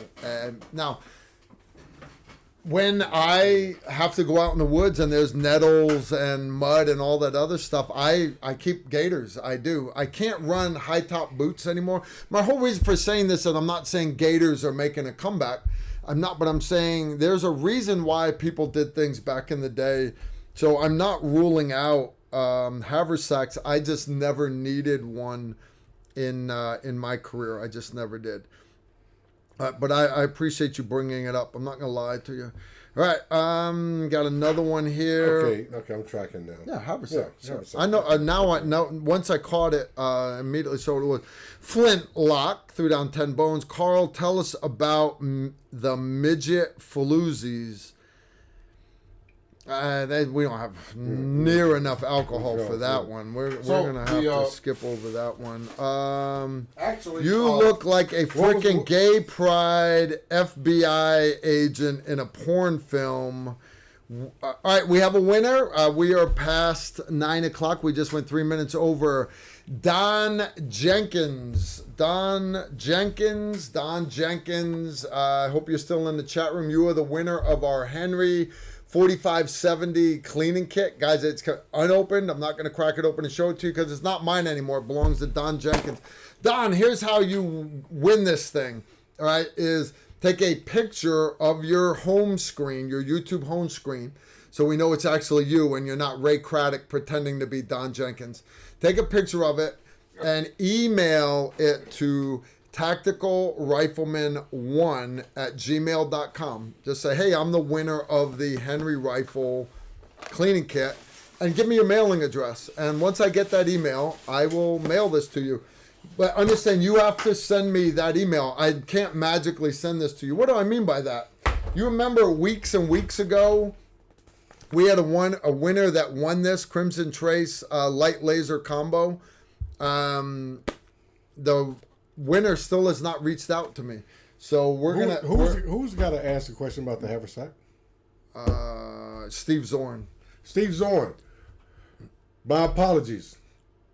It just didn't occur to me. When I gave Carl the glasses, and out of the bag here, they're in my bag that I carry with me. I have a straight. Which is a haversack. Technically, I guess you could call this a haversack. If you put the strap on it, it's a haversack. If I put the strap on it, it's a haversack. It's going to be a haversack. It's a man purse. Yeah, man purse. Steve's man purse is a haversack. More knives.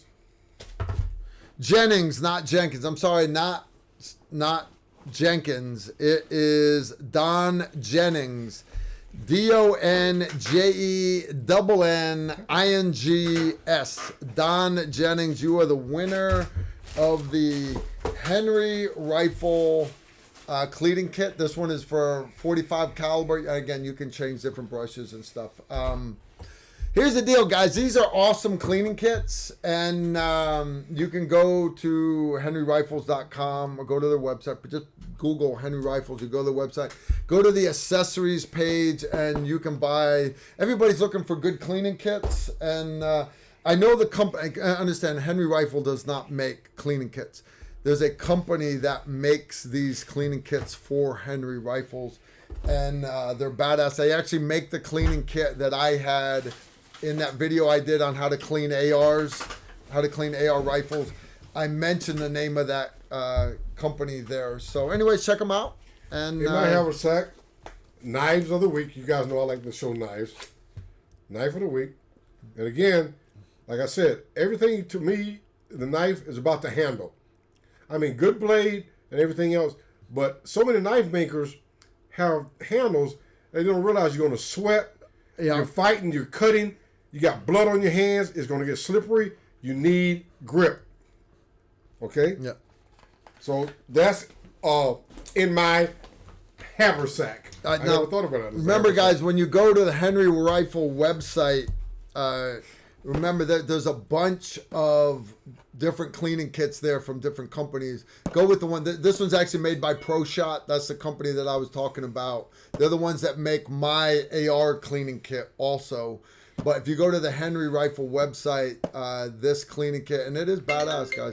It is. Now that's 45. This one's 4570.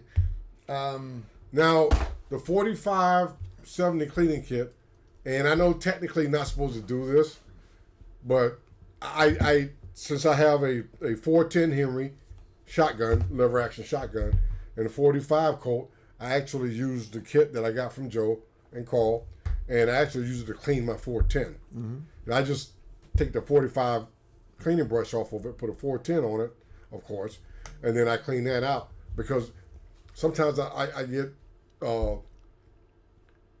into my shotgun phase because I guess obviously I'm the only one on the show that I'm into lever actions, handguns that match the caliber of the lever action, Mostly right now, you got the Taurus Judge and the Smith & Wesson Governor.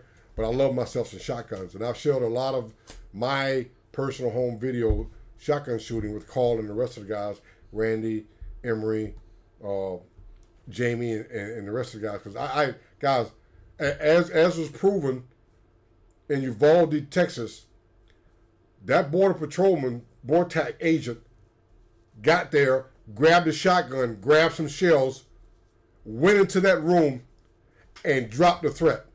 All those other officers out there with their tactical gear and their ARs and everything else stacked up outside. And I'm watching this on TV like, man, that's a lot of tactical people running around doing nothing. And this guy shows up in his like lumberjack shirt, which is probably hot in Texas, and he grabs his 12 gauge, or somebody else's 12 gauge, I guess. Hey, give me that shotgun. And he goes in there, unlocks the door with a key, okay? Goes in, he takes a hit, one hit, another one grazed him, which good he did, and he takes the guy down. I'm a big shotgun fan. I know we don't talk a lot about shotguns on the show. Tactical rifleman. Tactical. The key part being tactical comes first. And you've actually mentioned that a couple of times when you say, okay, I got my number one stacked on the door. Yep. What's number one carrying? Should be an AR. And a sidearm, a pistol. Okay, so he doesn't have you'll have two guys per assault cell that have breaching shotguns. One guy has a hula tool. One guy has a sledge. Okay, so and I know Carl doesn't want to broach this subject. I am a big 20 gauge shotgun fan, and maybe on one of these shows we'll pre-plan it and we'll go into why I am into 20 gauge versus 12 gauge, and a lot of it has to do with size and weight, okay? 410, 20 gauge, the way the ammunition is designed today, and give you a quick example, you take a 308 round, you take a 30-06 round, okay? Remember I talked about low density earlier?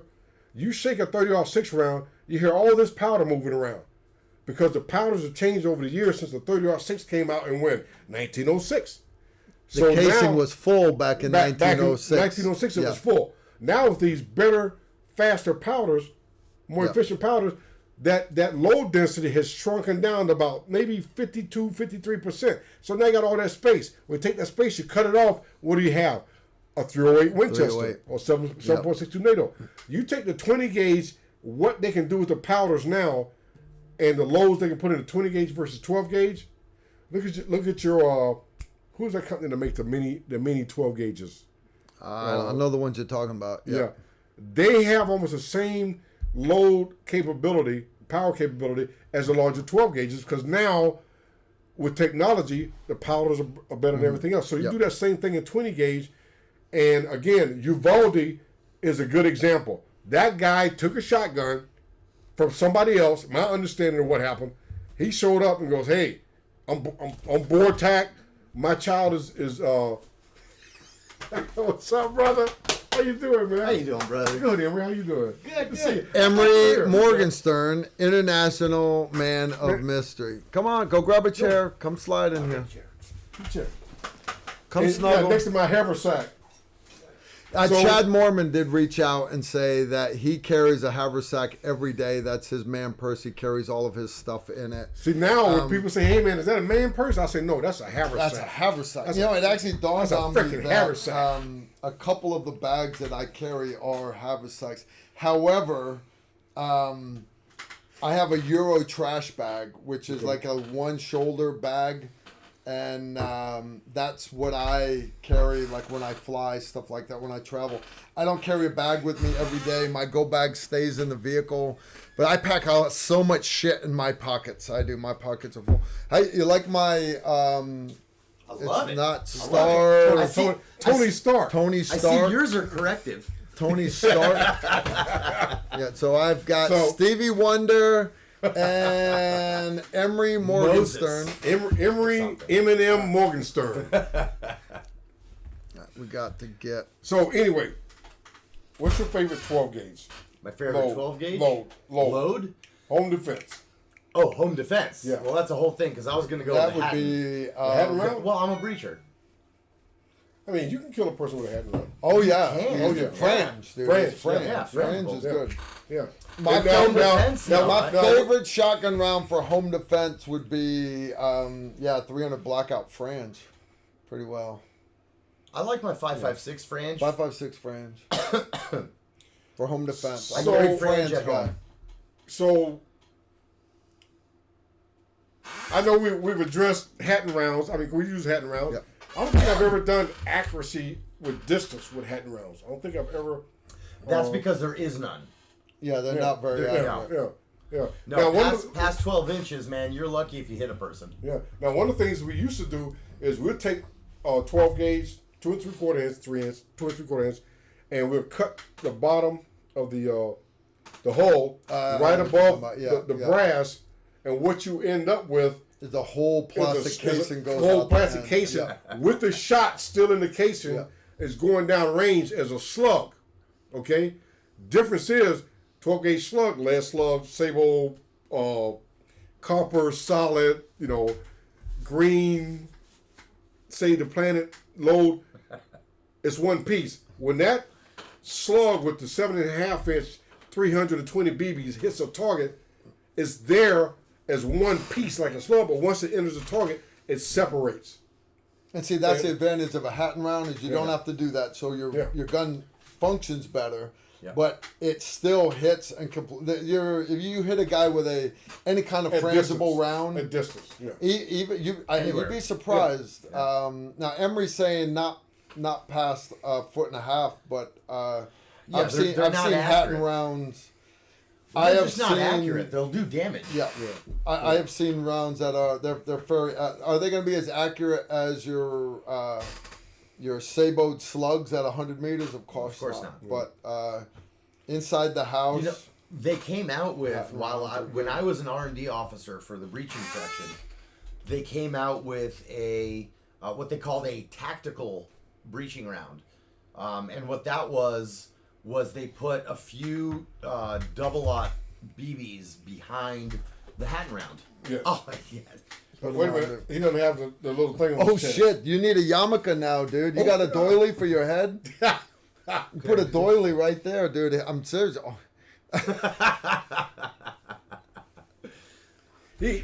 Emery's got a slim face. I got a narrow face. You've got you got the Tony Stark face, man. You got the Tony Stark face. I was saying you got to have the Tony Stark glasses. All you got to do now is have the tactical rifleman symbol that lights up, man. That would be the shit. I'm telling you See right if I now. can make that. Valor Margolis. Light up the tactical rifleman, and here we go. Hold on. Is this a cold steel? Are you showing Yeah. people cold Yeah. steel? Yeah, be careful now. Here we go. There we go. Yeah. There we go. No, got to give him the Tony Stark glasses now. Nope. Let me see. Got to put on the Tony Stark glasses now. There we go. There it is. I love it. I love it. That's so wrong, dude. That's so right, man. That's wrong. No, they look better on Emery. Someone you got Does it requests. make me look junior? No, they did say that the glasses and the bee suit just driving all the women nuts. So, I'm sure. Okay. Now, They're going, oh my So- God, I'm dried up forever. Guys, if you go to our Instagram, I posted a reel earlier on Instagram of me and Emery. We went and checked on a couple of my beehives today, and we didn't get stung. Emery didn't get stung at all. He just held the camera. Yeah. We went and hugged my bees today for a little bit. Yeah. Nothing wrong with Well, that. one of the things that Bees need I will hugging. say on 12 gauge home defense, a lot of people use buckshot. Every time you hear about, people 12 gauge home defense, everybody goes like, yeah, I got some buckshot. 12 gauge 2 3/4 inch loads normally run about 9 pellets of buckshot. My preference is turkey loads, because if you ever shoot for sizing, think about what turkey loads are designed to do. You're talking about They're- 3-inch. No, 2 3/4 and 3 inch. 3/4, okay. Yeah, Okay. They're designed to hit a bird this size at about 25 to 30 meters and hold a pattern that's probably, I think the standard is inside 10 inches. And from 9 shots of buckshot, which at 30 meters are going to spread, and you might hit the guy with 3 or 4 of them, a load of number 4, number 5 turkey load is probably going to put about 65, 70% density on the target at 30, 35 meters. And you're talking about, that's some devastation. And if you look at the design of the 12 gauge for the turkey loads, they normally come with a hull. And the shot size is about the size of a 177 BB caliber, but they're coated, they're plated. So they don't deform the way normal lead does when it goes down a shotgun barrel. Everything about the turkey load industry, and that's a big industry, that's $1 billion industry, is designed to put something about that size on a bird that size, 30 to 35 meters. You hit a person with something like 65 of those at 35, 40 meters in a house down at, well, nobody's house hallway is 40 meters, maybe Ronnie Barrett's. Yeah. Ronnie Barrett's got a couple hallways, 40 meters. 40 meters. The But Sistine Chapel. you're talking about a tight pattern, and that's what you're searching for. Now, the thing is, with the turkey loads, I will tell you, because me and my son, they call it, and the guys have seen the video, sometimes, even with buckshot, you might want to put a mouthpiece in when you get ready to crank these things off. Now, when you start talking about 3-inch loads, So hold on a second. This is where, so I agree with everything you're saying, obviously. But here's a consideration for you guys. How is your particular house built? Right? Yeah. If you got pieces of steel sticking out places, whether it's an I-beam or a piece of, whatever that you have sitting there that may bounce a number 4 shot off of. versus a 33 caliber buckshot. No, versus like a 5.56. Yeah. Right? Yeah. I mean, that's, you have to consider what your environment is. Yeah, but I guess basically what I'm saying is the old school. They all know I'm going to say fuck your shotgun. I'm an AR guy I too. go with AR. Yeah. But Shotguns like I said, are awesome. They are awesome. Ask the kids in Uvalde. They love a 12 gauge shotgun because it saved them. All those other ARs are sitting out there. I think they're asking they for. all dead. No. I'm talking about the ones that were still there. All dead. The one that was still there.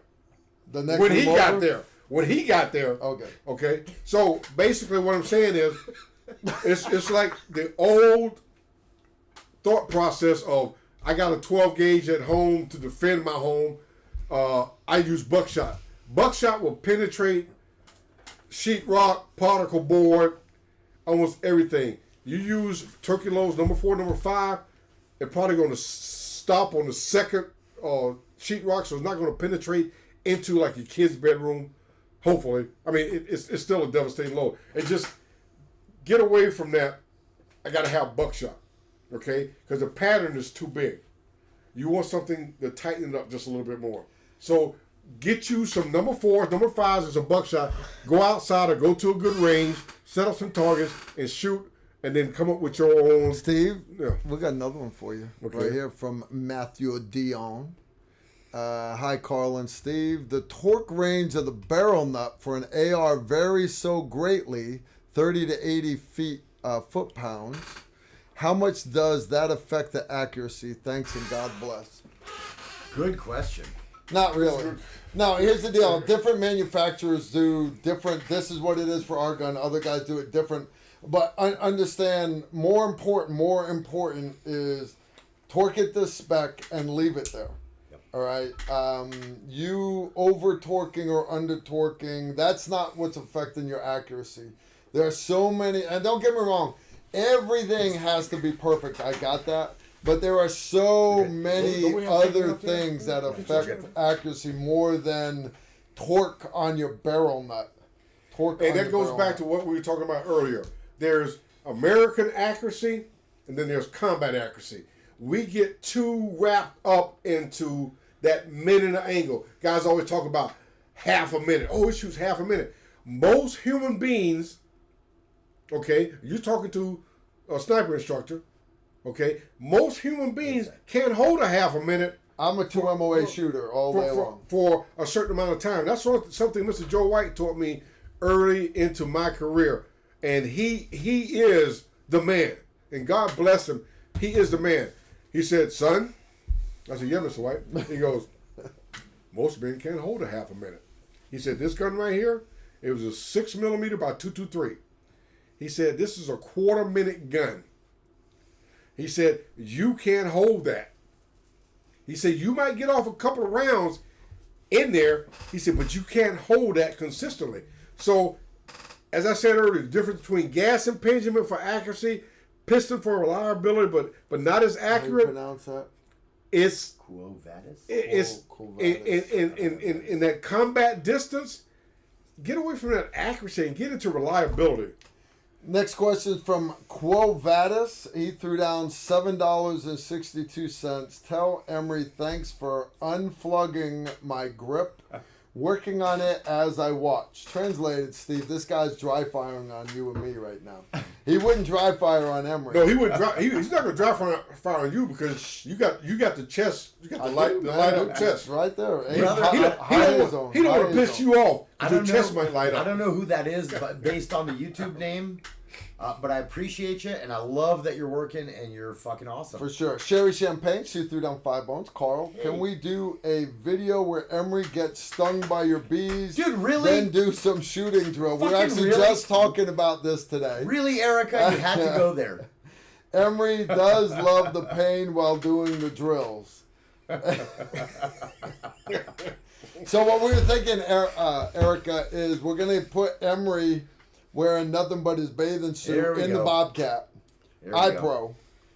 No bee suit, but we're going to have the forklift forks on the Bobcat, and I'm going to open the beehive and have him scoop the beehive up with the forks, transport it to the firing line, and then while he's there, remember, load, make ready, shoot over the top of the beehive, and do whatever drills I call out. Now, mind you, I only have 2 bee suits, so I'll be wearing one, and the camera guy will be wearing one. Sorry, I don't have a third suit. No. I don't have a problem with that. Here's my only problem is I like the honey, and I don't want the bees to fuck off. That's literally my only problem. I got 90 pounds of honey. The thing about it is, once they finish stinging you and stuff, that exertion will make them want to go back and eat, and then make more honey. Reminds me of that day. Steve, I don't know if you know this, brother. Was at Travis Ross Range? Yeah. And he opened up the door, the roll-up door, to go in there to get the targets, and that wasp nest was up there. Yeah. And the first one stung him. It was like, oh, what was that? It's like, okay, I don't understand what's going on because It's like, ow. Then the second one hit him. Like, Then after about 7 or 8, he started running.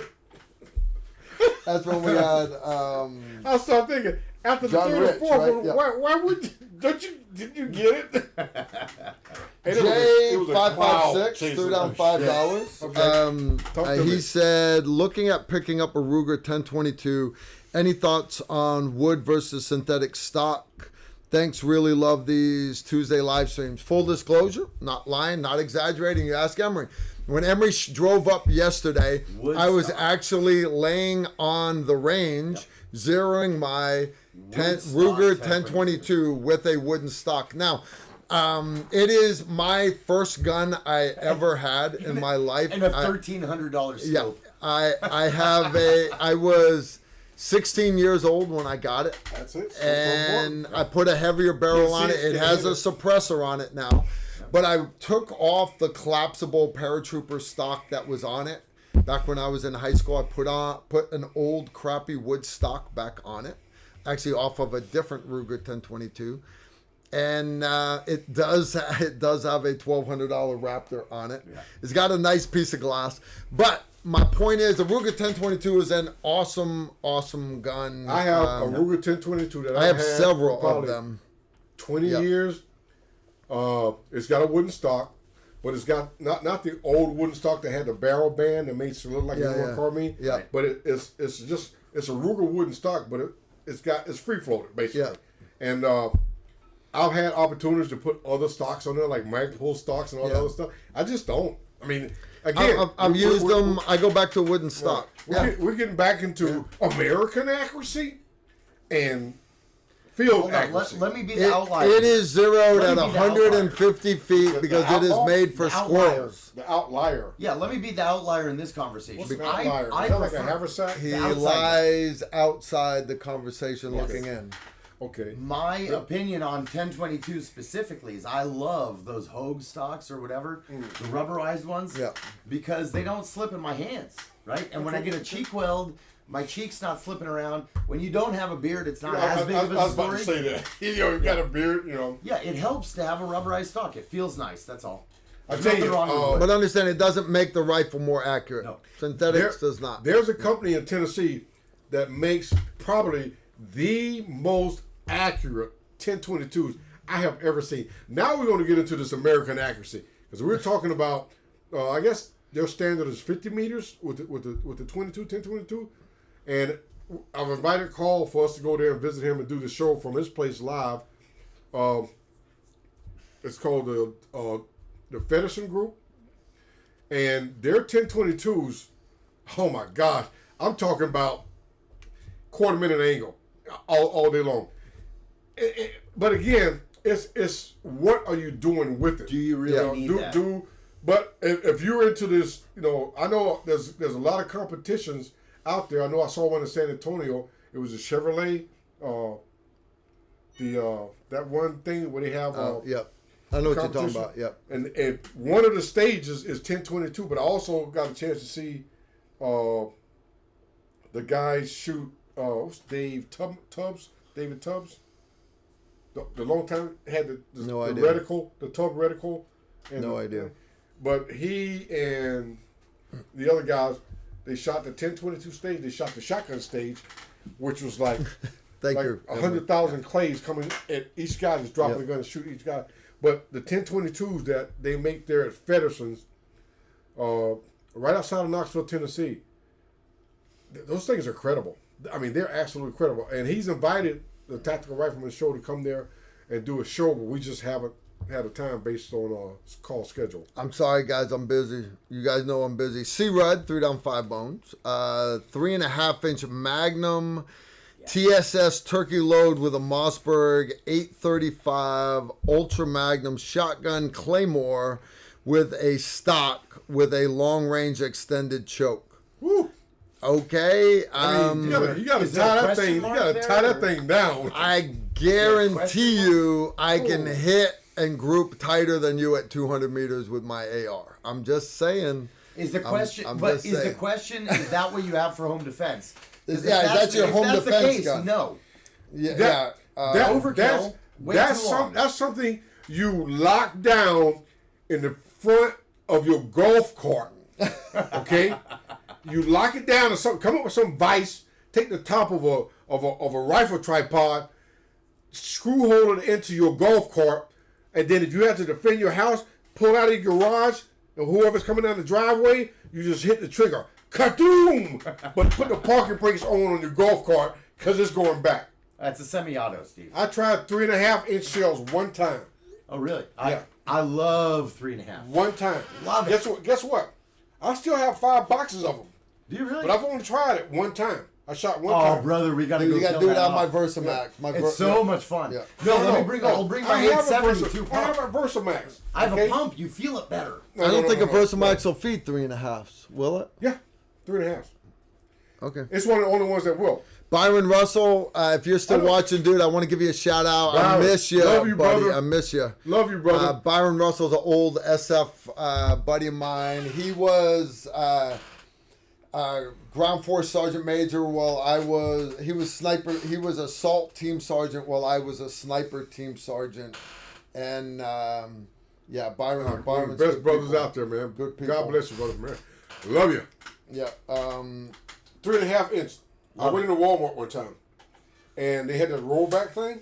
So I walked up there. I said, "Oh, they got a rollback on the shotgun shells." It was Remington 3.5 inch turkey loads, Okay. and they were normally like $13, $14 for 10, and it was like $2.75. So I grabbed 2 boxes, and when I got to the front, I looked at my son and said, "Brian," I said, "let's go back again." I went back. I just pushed them all in the basket. It was like maybe another 10 of them. $2.75 a piece. 2.5 inches. Shit. We got in the backyard, and Brian's like, "Yeah, you should do that." I was like, "Okay." Boom! And I picked up my phone, and they're like, hello, Dr. Banks' dental office. I said, hey, can I get an appointment, like, right now? My whole mouth just fell apart. You know what? I tell you what. I got a 3.5-inch story. I was living in Montana on a homestead. Okay. Forever ago, right? We're in the middle of fucking nowhere. We never went to a supermarket, not once. Other than special occasions where I'd go buy vegetables or whatever, right? We only lived on... In Montana. Yep.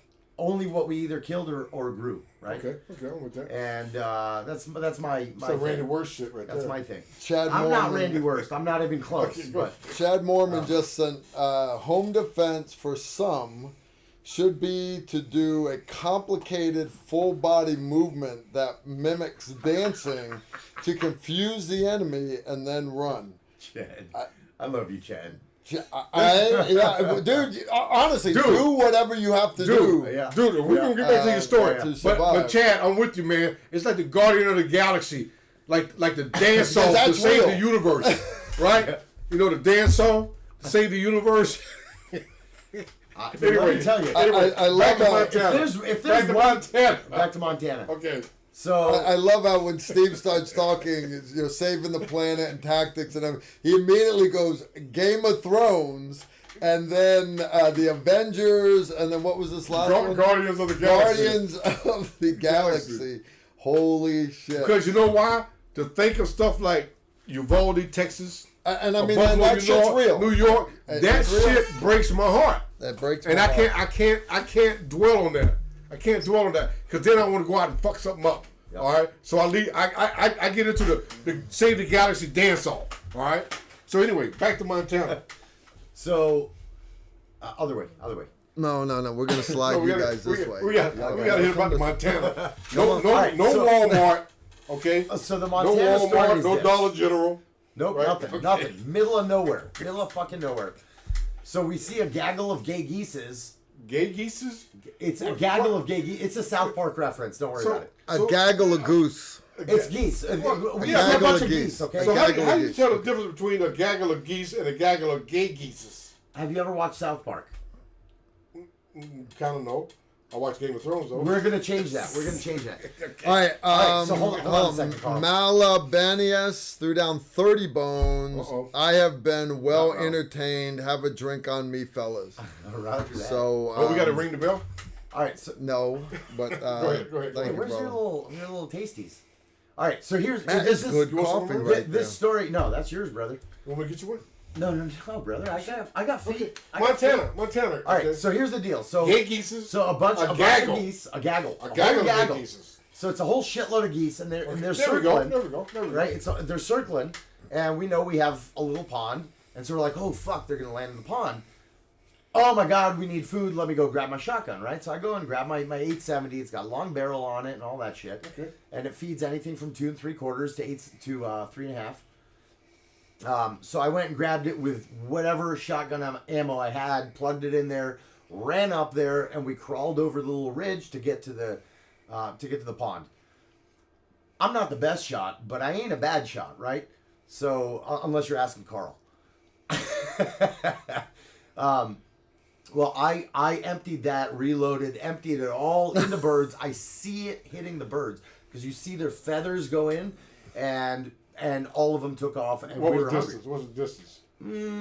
I give it about, when they were on the water, maybe 30, 35 meters, and then they took off, and I kept shooting. Okay. Once they were up a little ways, I was out of ammo anyway. All right, what kind of ammo were you shooting? So here's the whole topic, right? I was not well educated on shotgun ammo at the time, and I was shooting like a number 8 bird shot, right? It's nothing. It's like a tickle. Yeah.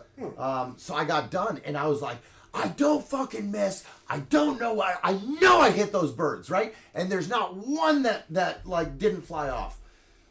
Yes. So what I did was the very next day, I got my fat ass in my truck and I drove to Cabela's. It was like a 2-hour drive or whatever. I drove to Cabela's and I picked up some, I think it's called Black Cloud. It's Oh. It's 3.5 inch. Oh. Yeah, I still have that same box left because I will only, it's a vendetta. I owe those geese a fucking birthday gift. So it's a 3.5 inch shell. And the shot in it, it's got a lot of shot too, surprisingly. This just got tungsten. The shot in it is a tungsten ball that's got like Uranus rings around it. Uranus. Right? Yeah. Uranus. You know. You gotta go Gay, like that. gay geese. Uranus. No, it's got so there. It's It looks like the shot Saturn with a ring. Oh, it is Saturn, isn't it? It is Saturn. My bad. Yeah. So I'm not an astrophysicist, guys. That's not what I get paid for. But anyway, that stuff I was going to bring up earlier before we got into this because not only is it devastating to go through those geese feathers, but I think for home defense, that's not a horrible option if you have a really big house. The only reason I didn't bring that up because Too much.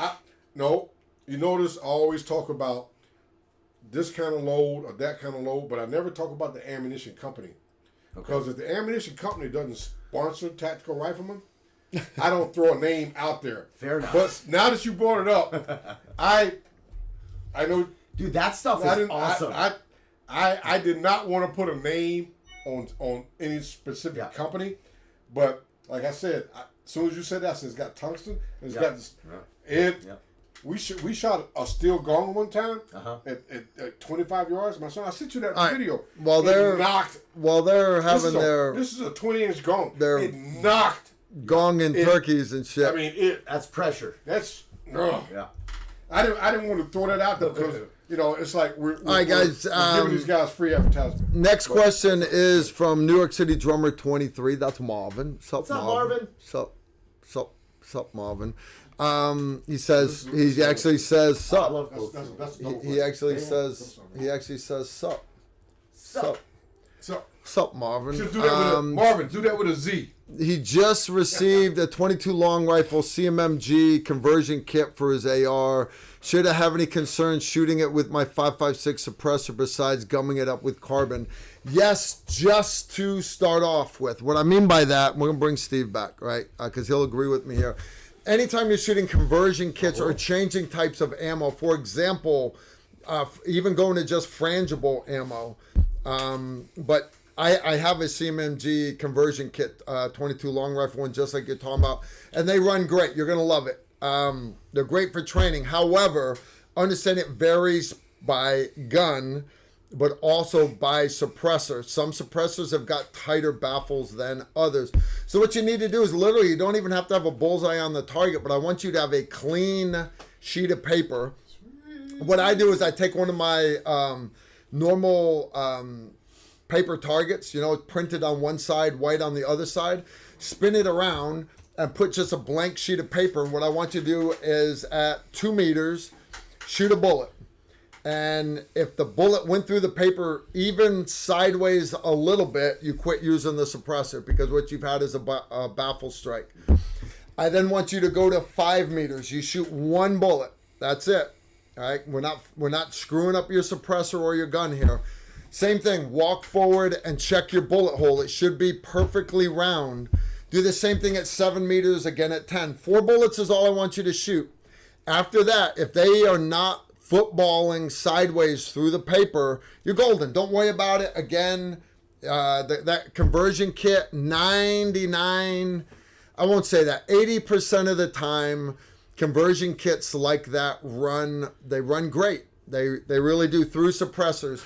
But it's that one time that it doesn't, that you're taking the chance of damaging the baffles inside your suppressor. Same thing with frangible ammo. If you all of a sudden start shooting Inceptor frange or the new Maxim frange or the bunch of the other ones, a lot of frangible ammo, they'll tell you it's not rated for suppressors. A lot of that is the lawyers talking, right? Because they don't want lawsuits and everything else.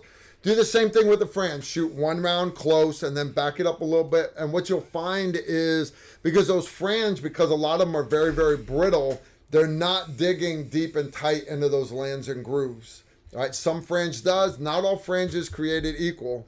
Right. My question is, how much does the conversion kit cost? I don't know. I don't even. It was a gift. By the way, that's exactly what sets apart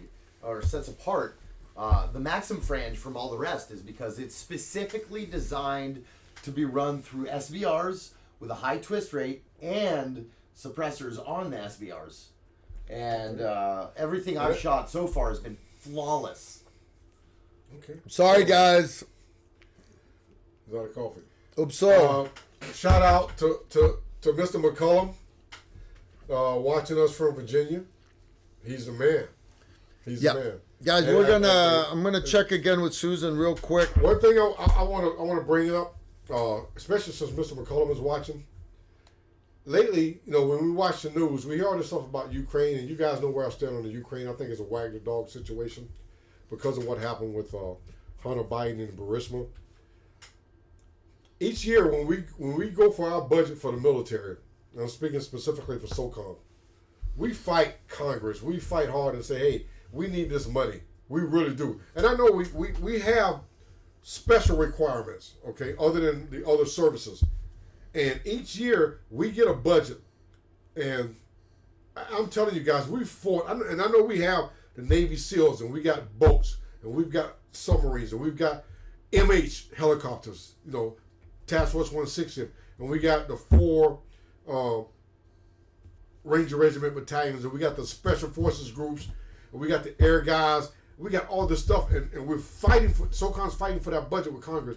And this year, our budget after the fight was $13.1 billion. 13.1, not billion. 131, $13.1 billion for U.S. SOCOM. They voted to give the Ukraine $40 billion. $40 billion. Here we are. I mean, not we now because I'm not in the game, but I still support the guys. FAG. Former action guy. Badass former action guy. $13.1 billion we're fighting for. I mean, we were tooth and nail every year that we were in for our sniper training, for our helicopters to get miniguns, for body armor. I mean, you name it. And they always made it out like, man, you guys are greedy. The Defense Department and the defense industry, we're sucking down on American taxpayer dollars. And now I found out that's all bullshit. Because they gave us $13.1 billion this year to fight all this stuff that's going on. And they give the Ukraine $40 billion like that. We're not counting the previous money that they've thrown over there. How can you possibly justify giving SOCOM $13.1 billion and cry about it, and then you give the Ukraine, which is like half the size of Texas, you give them $40 billion freaking dollars. Because you got a lot of politicians who you got to pad pockets along the way. God. Well, Steve, what you don't that's understand, Steve, is it costs a lot of money to frivolously leave Afghanistan. New York City drummer 23 Marvin said at Steve he is still looking for a 203 grenade launcher. All right, guys, we're gonna wrap up the live stream, but I did have one coming late here from Phil W. He's another one of my favorite patrons. Phil's my good buddy. Him and Heather Flyfishers are up in Alaska. He threw down 20 bones minus shipping and handling. Steve, why does a 500 grain 4570 solid outpenetrate all other 500 grain 458s that are higher velocity? What's his name again? Phil. A 500 grain. No, his name. Phil. His name. Phil. Phil's a good dude. He was Army too. Phil. That's a good question. He's a bush pilot. Because, that makes me think. Because, I mean, I'm not going to answer that question until I do some research. And I know that there have been circumstances where things like that do happen. My 4570 load, I shoot 405s and 455s. And when you say other 45 loads, like when you're talking 45, 458 Winchester Magnum and stuff like that. I think he's talking 458 SOCOM also. Oh, well. Yeah, SOCOM. Out of an AR. Okay. I missed that part. Well, I got your answer right now. Velocity. No, he's saying that they have more velocity. 458 has more velocity. For the 458 SOCOM, Yeah. which we just saw down at in Florida. I mean, Georgia. In Georgia. In Georgia. Georgia. Yeah. And what you call it? Place? Yeah. Fuck, Southern Ballistic Research. SBR. That, Phil, I'm going to have to look at that because the case capacity on the 458 SOCOM, and as Emory called we just pointed out, we were down at Southern Ballistic Research Ammunition Factory down in Glencoe, Georgia recently in this November. When we went down to the BDU? Maud Arbery trial at the courthouse. With Mr. Kinetic Energy controlling all the media mics. Y'all don't know who I am, but you will when I finish. I don't give a shit. Let me light my chest up. Yeah.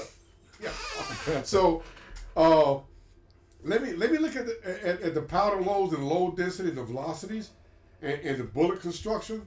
I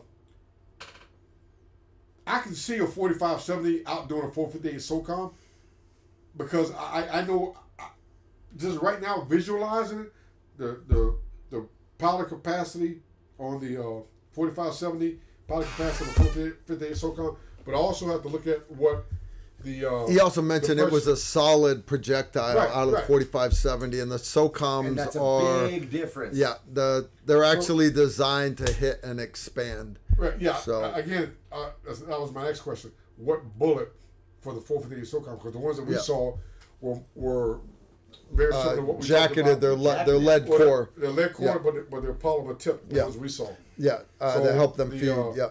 Now, if you had the same bullet in a 45-70 and you lowered the same bullet in a 458 Socom and you shot them side by side, they should fly the same. then you got to go apples and apples. Because right now you hit me with apples and oranges.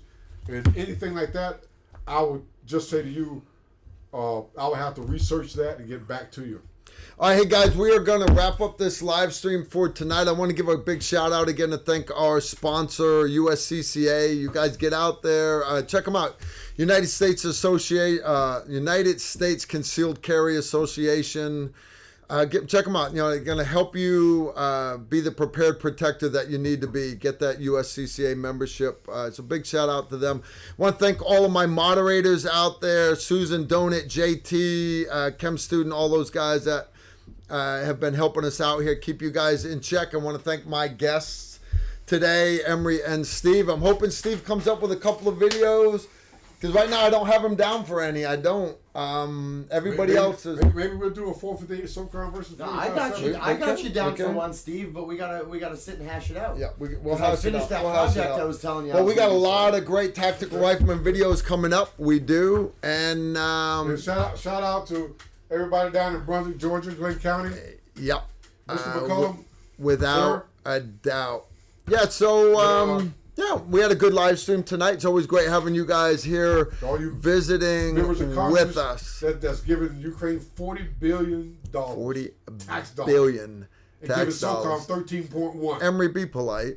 13.1. I have an itch. All right, guys, we'll see you guys back next Tuesday, same bat time. Next Tuesday, we're going to talk about man versus channel. beast. Okay? Man versus beastises. All right. Because there's some fantastical stuff going on out there. I slayed the dragon, I slayed the bear, I slayed the lion. Oh my gosh. Anybody seen an 800-pound bear in action? Hold on. Ready?